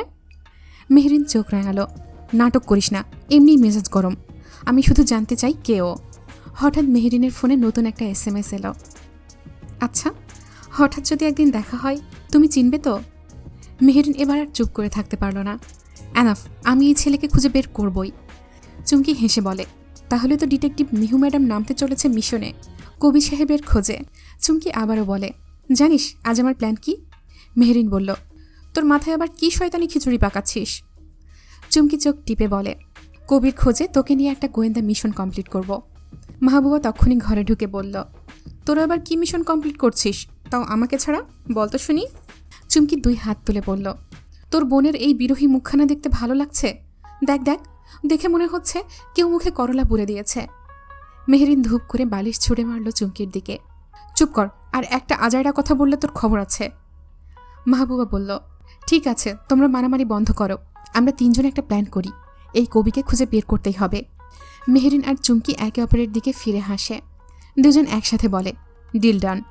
মেহেরিন বলে, প্ল্যান 1, কবিতার ভাষাগুলো বিশ্লেষণ। ওর কবিতায় এমন সব শব্দ থাকে যেগুলো ইংরেজি ক্লাসের রাফ খাতায় পাওয়া যায়, হয়তো একই ব্যাচে কেউ। চুমকি কাজ ঝাঁকিয়ে বলে, তাহলে তো খাতা চুরি করতে হবে। মেহবুবা বলে, ওটা বাদ, আমি বলি শোন, প্ল্যান নাম্বার 2, নাম্বার ট্র্যাকিং। আমার এক বান্ধবীর ভাই আছে যে টেলিকমে কাজ করে, আমি নাম্বারটা দিই, দেখি কিছু পাওয়া যায় কিনা। চুমকি বলে, যদি ওই দুটো কাজ না করে তবে প্ল্যান নাম্বার 3, হালকা দুষ্টুমি। মেহরিন, আজ রাতেই SMS কর, তুমি যদি সত্যিই কবি হও, এবার দেখা দাও। কবির বিরহ যে আমার আর সয় না প্রিয়। মেহরিন হেসে কুকড়ে গেল, তুই না একটা ড্যামেজ কেস। 3 জন হেসে কুটি কুটি। কথা আর হাসির ভেতর দিয়ে রাত বাড়তে লাগলো, আর ধীরে ধীরে অপারেশন কবি সাহেব এগিয়ে চলল। সাহিত্য, স্পাইস স্টাইলে আর একটা মিষ্টি প্রেমের গন্ধ নিয়ে। ডিনার করা শেষ, 3 জনে বসে আছে, হাতে কফির মগ, অপেক্ষা করছে এই কবি সাহেবকে এটা জানতে। মাহবুবার হোয়াটসঅ্যাপে SMS আসে। মেহবুবা উত্তেজনায় মোবাইল স্ক্রিনটায় তাকিয়ে বলল, পেয়ে গেছি, নামটা এসেছে। চুমকি তড়িঘড়ি করে বলে উঠল, বল বল, নামটা কি? মেহবুবা ধীরে ধীরে পড়ে শোনালো, নাম নাসরিন বেগম। 3 জন একসাথে চুপ। মেহরিন বলল, নাসরিন বেগম? এ আবার কে? আমি তো এমন কাউকেই চিনি না। চুমকি হালকা হেসে বলল, এই বেটা কবি খুব চালাক, মনে হয় না কবি সাহেব তার মায়ের নামে বা নিজেদের কারো নামে সিম রেজিস্ট্রি করেছে। এখন কি করবি? মেহবুবা মুখে বুদ্ধির হাসি এনে বলল, মানে আমাদের গোয়েন্দাগিরি এখানেই থেমে গেল? মেহরিন ধপ করে বারিশে মুখ গুজে ফেলল, ধুর, এত কাছে গিয়েও কেউ জানতেই পারলাম না। চুমকি বলল, তবে যা বুঝলাম ও খুব সাবধানে খেলছে, চাই না আমরা জানি কে ও। মেহরিন একটু হেসে বলল, তাহলে আমিও আর খুঁজব না তাকে, দেখি ও নিজে থেকে সামনে আসে কিনা। চুমকি আর মেহবুবা একে অপরের দিকে তাকিয়ে রহস্যময় হাসি হাসে। চুমকি ধীরে ধীরে বলে, তোর ফোনটা দে তো, একটু দরকার। মেহরিন অবাক, কেন? মেহবুবা তাড়াতাড়ি বলে, বিশ্বাস কর, কিচ্ছু খারাপ করব না, একটু খোঁচা দেব শুধু। মেহরিন কিছু না বুঝেই ফোনটা দিয়ে দেয়। চুমকি সঙ্গে সঙ্গে সেই নাম্বারে একটা SMS লিখে ফেলে, তোমার কবিতা শুনে এখন মনে হয় তুমি বুঝি ইউনিভার্সিটির লুকানো কবি প্রেমিক সংঘের প্রেসিডেন্ট। এত লুকিয়ে প্রেম করো কেন? একদিন সাহস করে সামনে এসো না, দেখে আসল চেহারা। মেহবুবা ঝাঁপিয়ে পড়ে বলে, না না, শেষ লাইনটা এটা দে, আর হ্যাঁ, চশমা পরা থাকলে খুলে এসো, যেন চোখে চোখ পড়ে ঠিকঠাক। চুমকি হাসতে হাসতে লিখে সেন্ড বাটনে চাপ দেয়। মেহরিন হঠাৎ চেঁচিয়ে উঠল, তোরা কি করলি এটা? আমার ফোন দিয়ে এইসব কেন? চুমকি হেসে বলে, তুই চুপ করে থাক, আমরা তোকে সাহস দিচ্ছি, প্লাস কবিকে খোঁজার চেষ্টা। মেহবুবা বলে, এখন দেখি কবি সাহেব কতটা সাহসী, না ভয় পেয়ে ফের কবিতা ছেড়ে পালিয়ে যায়। দুজনের মাঝে হাসির ঝড়, আর মেহরিন লজ্জায় মুখ ঢেকে হাসে নিঃশব্দে। রাত প্রায় 11টা। মেহরিন তখনও ফোনের দিকে তাকিয়ে, এক চোখে কৌতূহল, এক চোখে ভয়। চুমকি আর মেহবুবা এখনও হাসতে হাসতে গড়াগড়ি খাচ্ছে। ঠিক তখনই টিং করে মেসেজ আসে। মেহরিন চুপ করে পড়ে। চুমকি সাথে সাথে বলে, দে দে, আগে আমরা পড়ব। মেহরিন না চাইতেও মেহবুবা ফোনটা কেড়ে নিয়ে পড়ে শোনায়, মনে হচ্ছে আজকে কবিতার বদলে সিনেমার স্ক্রিপ্ট পেয়েছি। আর চশমা খুলে আসার যে ব্যাপারটা, তোমরা কি ভেবেছ না যদি আমি চশমা পরেই জন্মাই? আর একটা কথা, আজকের মেসেজে মেহরিনের ছিল না, ছিল বেশি বেশি মজা। তবে ধন্যবাদ, আজকের রাতটা আমারও হেসে হেসে কেটে যাবে। তোমাদের কবি সাহেব। চুমকি চেঁচিয়ে ওঠে, এইটা একটা স্টাইল, দেখেছিস কিভাবে ধরে ফেললো আমরা লিখেছি? মেহরিন লজ্জায় মুখ লুকিয়ে বলল, এখন বুঝলি তো কেন বলি কবি সাহেব খুব চালাক? মেহবুবা হেসে বলে, চালাক তো বটেই, কিন্তু এই চালাকিকে আমরা খুব তাড়াতাড়ি ধরে ফেলব, ও বেশি দূর যেতে পারবে না। চুমকি এবার একটু গম্ভীর হয়ে গেল। মেহরিন আর মেহবুবা কিছু না বুঝেই তাকিয়ে আছে। চুমকি বলল, তোরা শুধু হাসাহাসি করিস কেন? আমি এখন সিরিয়াস এক্সপেরিমেন্টে যাচ্ছি। কবি সাহেব যদি সত্যিই ভালো মানুষ হন তাহলে এই টেস্টে পাশ করবেন। মেহরিন ভয় পেয়ে বলে, চুমকি প্লিজ, আমার না হওয়া প্রেম লাইফকে ল্যাব এক্সপেরিমেন্ট বানাস না।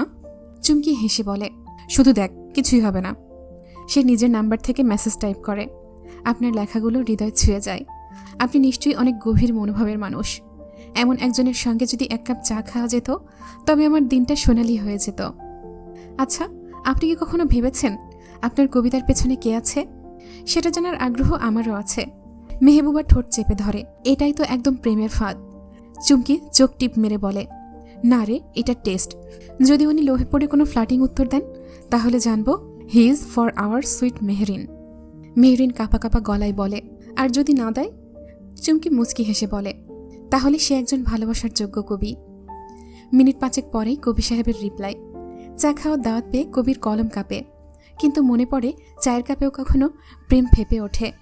তবে ভয় পাই, আপনি আমার কবিতা নন, আমার চরিত্রে আগ্রহী।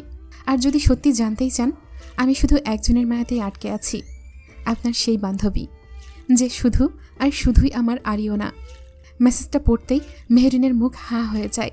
চুমকি চোখ গোল গোল করে বলে, এটা কি হলো? এখানেও আরিওনা? মেহবুবা তো হেসে গড়াগড়ি।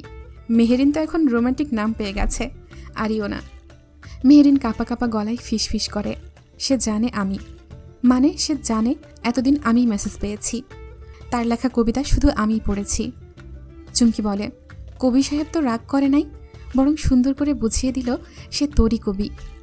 মেহবুবা চট করে বলে, এখন তুই যদি আমাদের কফি না খাওয়াস, আমি কবিকে নিয়ে চা খেতে চলে যাব। এই কথা শুনে সবাই উচ্চ স্বরে হেসে ওঠে। ওদের এমন হাসি মজা দুষ্টুমি খুনসুটিতেই রাত কেটে যায়। আজ সকাল থেকে রাহি মেহরিনকে একটার পর একটা কল করে যাচ্ছে। প্রথমে না করতে চাইলেও শেষমেশ রাহির মিষ্টি মিষ্টি আবদারে মেহরিন রাজি হয়ে যায়। চুমকিকে বলল, চল তো একটু দেখা করতে যাই। রাহি অনেক করে বলছে, কিছু একটা মনে হচ্ছে। চুমকি সঙ্গে সঙ্গে রাজি। হ্যাঁ, যাওয়া যায়, আমি তো এমনিতেও বের হতে চাচ্ছিলাম, চল। ওরা দুজন একসাথে ছোট্ট একটা ক্যাফের সামনে পৌঁছায়। রাহি ওদের জন্য টেবিল বুক করে রেখেছে। রাহি হাসি মুখে বসেছিল ওদের জন্য। ওরা যেতেই জড়িয়ে ধরল মেহরিনকে। তারপর ওরা টেবিল নিয়ে বসে। চা আর হাসির গল্প শেষে রাহি একগাল হেসে বলে, আচ্ছা, এবার আসল কথাটা বলি। চুমকি বলে ওঠে, এবার তো বলো, এত বিল্ডাপ আর সহ্য হচ্ছে না। রাহি চোখে মুখে একটা নাটকীয় ভঙ্গি এনে বলে, পরশু আমার জন্মদিন, আর আমি চেয়েছি আমার প্রিয় মানুষরা যেন থাকে, তাই তোমাদেরকে আমন্ত্রণ জানাতে এসেছি স্পেশাল গেস্ট হিসেবে। চুমকি হাততালি দিয়ে বলে, উফ, পার্টি, আমি তো রেডি। রাহি একটু চুপ করে মেহরিনের দিকে তাকায়। তুমি আসবে না? মেহরিন মুচকি হেসে মাথা নাড়ে, আসবো। তুমি তো আমার ছোট বোনের মতো, না গেলে চলবে নাকি? রাহি ঝাঁপিয়ে পড়ে জড়িয়ে ধরে মেহরিনকে। আমার কুচুপু, আমার সুইটি, কিউটি আপু, তুমি এলে আমার জন্মদিন পারফেক্ট হয়ে যাবে। রাহি চলে যায় বাসার দিকে। মেহরিন আর চুমকি ঠিক করে একটু ফুচকা খেয়ে তারপর যাবে। লেকপাড়ের বাতাসটাও তখন একটু বেশিই নরম। বিকেল গড়িয়ে সন্ধ্যার ছায়া নেমে এসেছে ধরণীর বুকে। ফুচকার দোকানে ভিড় কম। দুজন হাসতে হাসতে ফুচকা খেতে শুরু করলো। ঠিক তখনই পাশের বেঞ্চে বসে থাকা 3-4 জন ছেলে তাদের দিকে তাকিয়ে খুঁটিয়ে খুঁটিয়ে কিছু ফিসফিস করতে থাকে। একজন একটু জোরেই বলে ফেলে, এই মেয়েটা না সেই, ওই যে কবিতা পোস্ট দেয় ফেসবুকে। আর একজন ঠাট্টা করে বলে, ও, ওই মিষ্টি গলায় দূরে থাকো তবুও ছোঁয়া যাবে না টাইপ মেয়েরা, রিয়েলে কেমন হয় সেটা দেখি তো। চুমকি মুখ গুমরা করে ফেলে। মেহরিন ঠান্ডা হয়ে দাঁড়িয়ে যায়। সে সোজা তাদের সামনে গিয়ে বলে, তোমরা আমাকে চেনো না, তবুও মন্তব্য করছো। এত সাহস যদি থাকেই তাহলে পরিচয় দিয়ে বলো। তোমাদের মায়ের বোনের সামনেও এই কথা বলতে পারো? এক মুহূর্তের জন্য ছেলেগুলোর হাসি থেমে যায়। মেহরিনের চোখ জলজল করে ওঠে। গলায় কম্পন নেই, স্পষ্ট উচ্চারণে বলে, একটা মেয়ের কণ্ঠ, পোশাক বা শব্দ নিয়ে তোমাদের এই সাহসী আসল সমস্যার নাম। আমরা তো পালিয়ে যাই না, আমরা দাঁড়াই, চোখে চোখ রাখি, যেমন আমি দাঁড়িয়েছি। চুপচাপ হয়ে যায় ছেলেগুলো, কেমন যেন অপ্রস্তুত হয়ে উঠে যায়। চুমকি তখন ফিস ফিস করে বলে, তোর এই সাহসটাই আমার সবচেয়ে ভালো লাগে রে। মেহরিন একটু মুচকি হেসে বলে, আমরা ফুল হতে পারি, কিন্তু কাঁটা ছাড়া না। মেহরিন চলে যাচ্ছিল, তখনই পেছন থেকে ছেলেগুলোর একজন আরেকটা বাজে কথা ছুড়ে দেয়, সরাসরি, এরকম আগুন হলে আমাদের কি দোষ? পুড়িয়ে দিতে তো পারো তোমার রূপের আগুনে। চুমকি চিৎকার করতে যাবে এমন সময় মেহরিন ফুঁসে ওঠে। সে পিছনে তাকায়, ঠান্ডা তীক্ষ্ণ। মানছি তোরা লাফাঙ্গা, তোদের কেউ কিচ্ছু বলে না, তাই মেয়েদের বিরক্ত করার সাহস পাস। আজ তোদের সাহস দেখানোর জায়গাটা কিন্তু ভুল। একটা মুহূর্ত নিঃশব্দ। এরপর যা হয় সেটা যেন কেউ কল্পনাও করেনি। রীতিমতো এক ঝড়। মেহরিন ছেলেগুলোর সামনে গিয়ে দাঁড়ায়। একটাকে সরাসরি চড় মারল এমনভাবে সবাই থ। এরপর দ্বিতীয় ছেলেটাকে কলার ধরে টান মেরে বলে, নারী দেখে সাহস দেখাস? এতদিন তোদের মতো জানোয়ারের জন্য মেয়েরা চুপ করেছিল নিজেদের কথা ভেবে, তবে আমি চুপ করব না। তৃতীয় ছেলেটা কিছু বলতে যাবে, মেহরিন তাকে ধাক্কা দিয়ে বলে, পেছন থেকে আক্রমণ না করে পারলে সামনে এসে কথা বল। চুমকি পেছন থেকে বলে, উফ, আমার মাফিয়া কুইন। পাশের দোকানের আরও কয়েকজন মানুষ এগিয়ে আসে। ছেলেগুলো এখন পুরো গুটিয়ে গেছে। একটা বলে, আম্মা ভুল হয়েছে, প্লিজ মাফ করে দিন। মেহরিন বলে, ভুলের মাপ মেলে, নিচু মানসিকতার না। চুমকি মেহরিনের হাত ধরে বলে, অনেক হয়েছে রে, এবার বাসায় ফিরে যাই চল, তুই তো মায়েরই পুরাই আগুন। মেহরিন ধীরে হেঁটে যেতে যেতে ভাবে, আমি শুধু মেয়ে নই, আমি একজন মানুষ, আর মানুষ নিজের সম্মান নিজেই বাঁচায়। আমি যেমন কবিতা লিখি, তেমন প্রয়োজনে ঘুষিও মারি, অন্যায়ের বিরুদ্ধেও দাঁড়াই। রাত 11:30। মেহরিন আর চুমকি বাড়ি ফিরেছে সেই সন্ধ্যায়। রাতে খাওয়া দাওয়া শেষ, সবাই বসে আড্ডা দিচ্ছে। টিভিতে তখন হঠাৎই এক জোরালো সংবাদ, ব্রেকিং নিউজ।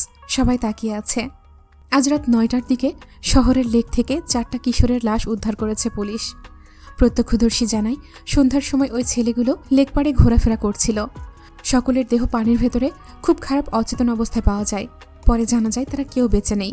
নিহতদের পরিচয় এখনও জানা যায়নি, তবে প্রাথমিকভাবে সন্দেহ করা হচ্ছে এটি একটি পরিকল্পিত হত্যা। লাশগুলো উদ্ধার করা হয় লেকের একদম উত্তর প্রান্ত থেকে, যেখানে আজ বিকেলে বেশ কিছু মানুষ ভিড় করেছিল। স্ক্রিনে ভেসে ওঠে পুলিশের গাড়ি, জেলেদের ভয়ানক মুখ আর কাদামাখা 4টি কালো বডি ব্যাগ। মেহরিনের বাবা চুপচাপ তাকিয়ে থাকে টিভির দিকে। মেহবুবা ফিসফিস করে বলে, এই তো ওই লেক, তুই আর চুমকি আজ যেখান থেকে আসলি না। মেহরিন কোনো উত্তর দেয় না, তার চোখে কোনো শব্দ নেই, কেবল একটা অদ্ভুত চাহনি। চুমকি তখন হঠাৎ করেই বলে, ওরা ওরা তো ওই ছেলেগুলো না। মেহরিন আস্তে আস্তে মাথা নাড়ে, না নিশ্চিতভাবে না অস্বীকার করে। বাড়িতে তখন টান টান একটা নীরবতা, আর মনের মধ্যে একটা প্রশ্ন, এই খুনের পেছনে কি কেউ আছে যাকে তারা ভুলভাবে স্পর্শ করে ফেলেছিল? নাকি এটা কেবল এক কাকতালীয় নির্মমতা? নাকি এর পেছনে অন্য কোনো কারণ আছে? রাত প্রায় 12টা ছুঁই ছুঁই। ছাদের কোণে বসে থাকা মেহরিনের চুলগুলো উড়ে উড়ে চোখে পড়ছিল। সে আনমনা আকাশের দিকে তাকিয়েছিল। মেহবুবা আর চুমকি ঘুমিয়ে গেছে। ওর মন ভালো না, তাই বসে আছে ছাদে রাখা দোলনায়, যেন কোনো উত্তর খুঁজছে। হঠাৎ ফোনটা টিং করে বেজে উঠল। স্ক্রিনে লেখা কবি সাহেব। মেহরিন একটু চমকে উঠল। চুপচাপ বসে থাকলে মন ভালো থাকে না আরিওনা। তুমি হাসলে মনে হয় পৃথিবীটা ক্লান্তিহীন। তোমার মন খারাপ হলে আকাশটাও কাঁদে। আমি না হয় দূরে থাকি, তবুও জানি কেউ একজন আছে বলে রাতগুলো আমার এত সুন্দর হয়। মেহরিন একটা দীর্ঘশ্বাস ফেলে। সে কি আজ উত্তর দেবে? আবার একটা SMS আসে, কবি সাহেব। তুমি জানো আরিওনা, আকাশের চাঁদ যত দূরেরই হোক না কেন, আলো ঠিক এসে পড়ে কারো চোখে। তুমি আমার সেই দূরের আলো। তুমি হয়তো জানো না, যখন তুমি চুপ করে থাকো আমি হাজার শব্দ লিখে ফেলি। তোমার একটা হাসির জন্য আমি রাত জেগে স্বপ্ন আঁকি। তুমি প্রতি রাতে আমার কবিতার প্রথম শব্দ, আর প্রতিটা ভালোবাসার শেষ লাইন। মন খারাপের ছাদে বসে থাকা মেয়ে, তোমার চুপচাপ চোখের কথাগুলো আমি শুনতে পাই, আর সেখানেই আমি প্রতিদিন একটু একটু করে তোমাকে ভালোবেসে ফেলি। মেহরিন সেই মেসেজটা পড়ে কেমন যেন চুপ মেরে গেল। চোখে হালকা জল, ঠোঁটে একটু অস্পষ্ট হাসি। হাতটা ফোনের কিবোর্ডে গেল। একটা মাত্র শব্দ লিখল, কেন? উত্তর এলো কবি সাহেবের কাছ থেকে, ভালোবাসা মানে কি জানো মেহরিন? ভালোবাসা মানে কোনো দাবি নয়। ভালোবাসা মানে কারো চুপ থাকা শুনে ফেলা, হাসির ভেতরের কান্নাটা পড়ে ফেলা। ভালোবাসা মানে তোমার পাশে না থেকেও তোমার জন্য অপেক্ষা করা, তোমার সব কিছু না জেনেও তোমাকে বুঝে ফেলা। ভালোবাসা মানে তোমার খেয়ালি রাগটাকেও যত্নে বুকে আগলে রাখা। ভালোবাসা মানে আমি নয়, তুমি। তোমার হাসি, তোমার স্বপ্ন, তোমার মন খারাপের দিনগুলোকেও ভালোবেসে ফেলা। ভালোবাসা মানে তুমি নিজের মতো করে বাঁচো, আর আমি ছায়ার মতো পাশে থাকি, কিছু না বলেই। আমার জানা না জানা, বলা না বলা সব কিছুর মাঝখানে তুমি থাকো মেহরিন। আর আমি সেই কবি সাহেব, তোমার প্রতিটা না দেখা চাহনিতে নিজেকে খুঁজে নিই। তোমাকে ভালোবাসি, কারণ মেহরিন নামের মতোই গভীর, স্বপ্ন ভরা আর ছুঁয়ে যাওয়ার মতো কোমল। এই কথাগুলো মেহরিন পড়ার পর সে আর বসে থাকতে পারে না। ছাদের ধারে উঠে দাঁড়ায়, হাওয়ার দিকে তাকিয়ে বলে, তুমি কে কবি সাহেব? এত গভীর করে আমায় কেমন করে চেনো? আবার একটা SMS আসে, আরিওনা। মেহরিন ছোট্ট করে লিখে, বলুন, আজ একটু অন্যরকম হলে কি খুব সমস্যা হবে? তোমার এই মন খারাপটাকে পাশে বসাও, আর আমার জন্য একটু সাজো। একটা নীল শাড়ি পরো, হাত ভরে নিও কাচের চুড়ি দিয়ে, চোখে দাও হালকা কাজল, যেন তোমার দৃষ্টি আমার হৃদয় পর্যন্ত পৌঁছে যায়। তারপর ছাদে এসো, চুপ করে দাঁড়াও, কিছু বলো না, আমি শুধু দেখব।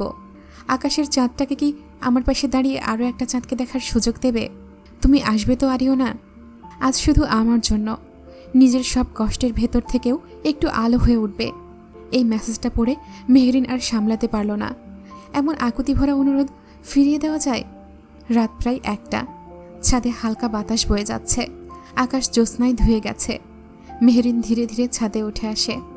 পরনে নীল শাড়ি, চোখে কাজল, হাতে কাঁচের চুড়ির মৃদু টুংটাং শব্দ বাতাসে হারিয়ে যাচ্ছে।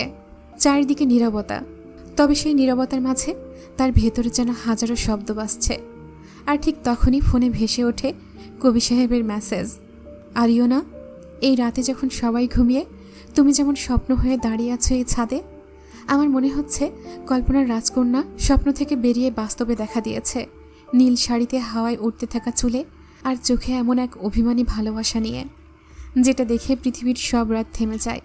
তুমি জানো, আজ আকাশের চাঁদটা একটু নিচু হয়ে তাকিয়ে আছে, কারণ আজ সে আরেক চাঁদকে দেখতে পেয়েছে। তুমি আসবে বলেছিলে, তুমি এসেছ। এই রাতটা এখন পূর্ণ। মেহরিন চোখ বন্ধ করে দাঁড়িয়ে থাকে। তার মনে হয় সে সত্যিই কারো প্রার্থনায় ছিল, আর এই শহরের ঘুমন্ত আকাশের নিচে তাকে কেউ শব্দহীন ভালোবেসে যাচ্ছে। মেহরিন ছাদের রেলিংয়ে হেলান দিয়ে দাঁড়িয়ে আছে, আলোর দিকে তাকিয়ে খুব আস্তে করে বলে ওঠে, আপনি তো আপনার মন মতো করে দেখে নিলেন আমায়, কিন্তু আমি যে এখন দিন দিন আপনাকে দেখার তৃষ্ণায় পড়ছি, সেই পিপাসা কি কোনোদিন মিটবে না? তার গলায় ছিল না কোনো অভিমান, ছিল শুধু এক চুপচাপ অপেক্ষার ব্যথা। মোবাইলের স্ক্রিন নিঃশব্দ হয়ে থাকে কিছু সময়, তারপর ভেসে ওঠে কবি সাহেবের উত্তর। তৃষ্ণা যখন মনে জাগে, তা শুধু চোখ দিয়ে মেটে না আরিওনা। তোমার চোখে আমি শুধু রূপ খুঁজি না, আমি তোমার অভিমান, নীরবতা আর না বলা কথাগুলোও দেখি। তুমি যদি দেখতে চাও আমায়, তবে চোখে নয়, মন খুলে চাও। তোমার সামনে দাঁড়িয়ে আছি, তোমার প্রতিটা শব্দে, প্রতিটা নিঃশ্বাসে। তুমি শুধু বলো, তোমার চোখের সামনে হয়ে উঠব কি? মেহরিন এবার থেমে যায়, তার ঠোঁটে খুব আস্তে একটা হাসি খেলে যায়। সে বুঝে যায় ভালোবাসা কেবল দেখা নয়, এ এক অনুভূতি যা শব্দের ভেতরেও ছুঁয়ে যায় হৃদয়কে। মেহরিন হঠাৎ ফোনের দিকে তাকিয়ে মুচকি হাসে, তারপর টাইপ করে, আচ্ছা শুনুন, এই যে আপনি আমাকে লুকিয়ে লুকিয়ে দেখছেন, এটা তো একরকম ক্রাইম, তাই না? আপনার বিরুদ্ধে যদি মামলা করি তাহলে? আপনার এই চুপচাপ দেখা, এই মন ভালো করে দেওয়ার মেসেজ, মন খারাপের সঙ্গ দেওয়া আর এই অচেনা ভালোবাসা, সব কিছুর জন্য আমি আপনাকে কোর্টে টেনে নিতে পারি। তখন কবি সাহেবের উত্তর আসে খুব অল্প সময়েই, যেন সে অপেক্ষাতেই ছিল। জেল যদি হয় তোমার মন, তাহলে আমি চাই তোমার মনে আমি আজীবন বন্দী থাকি। সেই মামলায় রায় যদি হয় তোমার মন, তবে আমি খুশি মনেই যাবজ্জীবন সাজা ভোগ করতে রাজি। শুধু তুমি সাক্ষী দিও এই কথার, তোমার চোখের আদালতে আমি দোষী। মেহরিন এবার ফোনের স্ক্রিনে এক টানা তাকিয়ে থাকে, তার ঠোঁটে দুষ্টু হাসি আর চোখে এক অন্য ধরনের জোনাকির মতো আলো। সে চুপ করে বলে ওঠে, এই দোষীটাকে একবার সামনে আনতে ইচ্ছে করছে। দেখি তো আসলেই তার চোখে সেই অপরাধবোধ আছে কিনা, নাকি ভালোবাসা ছাড়া আর কিছুই নেই। আবারও SMS আসে, আরিওনা, ভালোবাসা সবসময় হাতে হাত রেখে হেঁটে হয় না, কখনো সে দূর থেকে দেখে, চোখের আড়াল থেকেও হৃদয়ের সামনে দাঁড়িয়ে থাকে। আমি একদিন আসব, হয়তো এক রাতে, হয়তো এক ভোরবেলায়, অপ্রত্যাশিত এক অনুভূতি হয়ে, না বলে না চেয়ে তোমার পৃথিবীর অলস বাতাসে মিশে যাব। কিন্তু তারপর কখনোই আমি আর হারিয়ে যাব না। তোমার চোখের পাতায় থাকবো তোমার অভিমানে, তোমার হাসিতে, আর সবচেয়ে বেশি তোমার নিঃশব্দ অপেক্ষার ঠিক পাশে। আমার নাম যদি নাও জানো, তবুও তুমি ঠিক চিনে যাবে, কারণ আমি সেই অচেনা কবি, যার প্রতিটা লাইন তোমাকে ছুঁয়ে যায়, আর তোমার একটুখানি দেখা পাওয়ার জন্য হাজার কবিতা লিখতেও রাজি হয়ে যায়। মেহরিন ফোনটা বুকে চেপে ধরে, তার চোখে জল নেই, তার মনটা জলের মতো নরম হয়ে আসে। সে আকাশের দিকে তাকিয়ে শুধু ফিসফিস করে বলে, তুমি যদি এতটাই আপন হও, তবে তুমি অচেনা কেন? আর সেই অচেনা কবি হয়তো এই রাতের বাতাসেই তার চুলে হাত বুলিয়ে দেয়, কারণ ভালোবাসা সবসময় নাম নিয়ে আসে না, কখনো কখনো সে শুধু অনুভব হয়ে থাকে। এরপর মেহরিন রুমে গিয়ে ঘুমানোর প্রস্তুতি নেয়, চোখ বন্ধ করে রাখে। ঠিক তখনই দূর কোথাও থেকে হালকা হাওয়ার সাথে মিশে ভেসে আসে গিটারের সুর, আর তারপর ধীরে ধীরে দুধে আলতা গায়ের বরণ, রূপ যে কাঁচা সোনা। আঁচল দিয়া ঢাইকা রেখো, চোখ যেন পড়ে না। আমি প্রথম দেখে পাগল হইলাম, মন যে আর মানে না। মেহেরিন শুয়ে চোখ বন্ধ করে বলে, আপনি তো দূরে ছিলেন, তবুও কেন এত কাছে এলেন? এই গানটাই আমি আছি, আর আপনি আমাকে গেয়ে যাচ্ছেন ভালোবেসে। একটা সুন্দর দিনের সূচনা ধরণীতে। সূর্যের রক্তিম আলো ছড়িয়ে পড়েছে। আজ রাহির জন্মদিন। চুমকি বলে, কিরে ব্যাককল বেটি, আজ রাহির বার্থডে, ভুলে গেছিস হতচ্ছাড়ি? আর এইগুলো কি? তুই এই প্যান্ট টি শার্ট পরে যাবি ভাবছিস? সোজা যা, একটা শাড়ি পর। মেহেরিন টান টান ভ্রু কুচকে বলে, শাড়ি? আমি শাড়ি পরতে যাবো কোন দুঃখে? বার্থডে পার্টিতে যাচ্ছি না বিয়ে বাড়িতে? চুমকি ধমক দিয়ে বলে, আজ তোর কোনো অজুহাত চলবে না। রাহির জন্মদিন, আমরা প্রথম যাচ্ছি আজ। অ্যাটেনশনাল ব্যাপার আছে না? আজ তুই পরবি একটা কালো শাড়ি, আর আমি পরবো নীলটা, ব্যাস। কিছুক্ষণের মধ্যেই ওরা রেডি হয়ে যায়। মেহেরিনের পরনে কালো জর্জেট শাড়ি, চুল খোলা, চোখে হালকা কাজল, ঠোঁটে পিঙ্ক নোট লিপস্টিক। মেহেরিনের সৌন্দর্য বৃদ্ধি করে ওর ঠোঁটের নিচে থাকা তিলটা। ওকে দেখে স্বর্গীয় অপ্সরা লাগছে। চুমকির পরনে নীল রঙের সিল্কের শাড়ি, কানে দুল, ঠোঁটে নরম হাসি। ওকে দেখতেও খুব সুন্দর লাগছে। দুজনই যেন গল্পের পাতা থেকে উঠে এসেছে। রাহির বাড়ির দরজায় যখন ওরা দাঁড়িয়ে বেল বাজায়, রাহি এসে দরজা খুলে কিছুক্ষণ স্তব্ধ হয়ে দাঁড়িয়ে থাকে। এরপর মুহূর্তেই চিৎকার করে ওঠে, আল্লাহ, আমাদের বাড়িতে পরি নামছে নাকি? তোমরা কোথায় ছিলে এতদিন? মেহেরিন আপু গো, তোমাকে যেন সিনেমার নায়িকা লাগছে আজকে। মেহেরিন একটু অপ্রস্তুত হয়ে পড়ে, তারপর কোনো রকমে নিজেকে সামলে হেসে বলে, তোমার জন্যই তো এমন সাজা, বুঝলে? আর চুমকি পেছন থেকে বলে, আর আমার জন্য কেকটা বড় করে কাটা লাগবে, মনে থাকবে? রাহি আনন্দের সহিত ওদের নিয়ে যায় ভেতরে।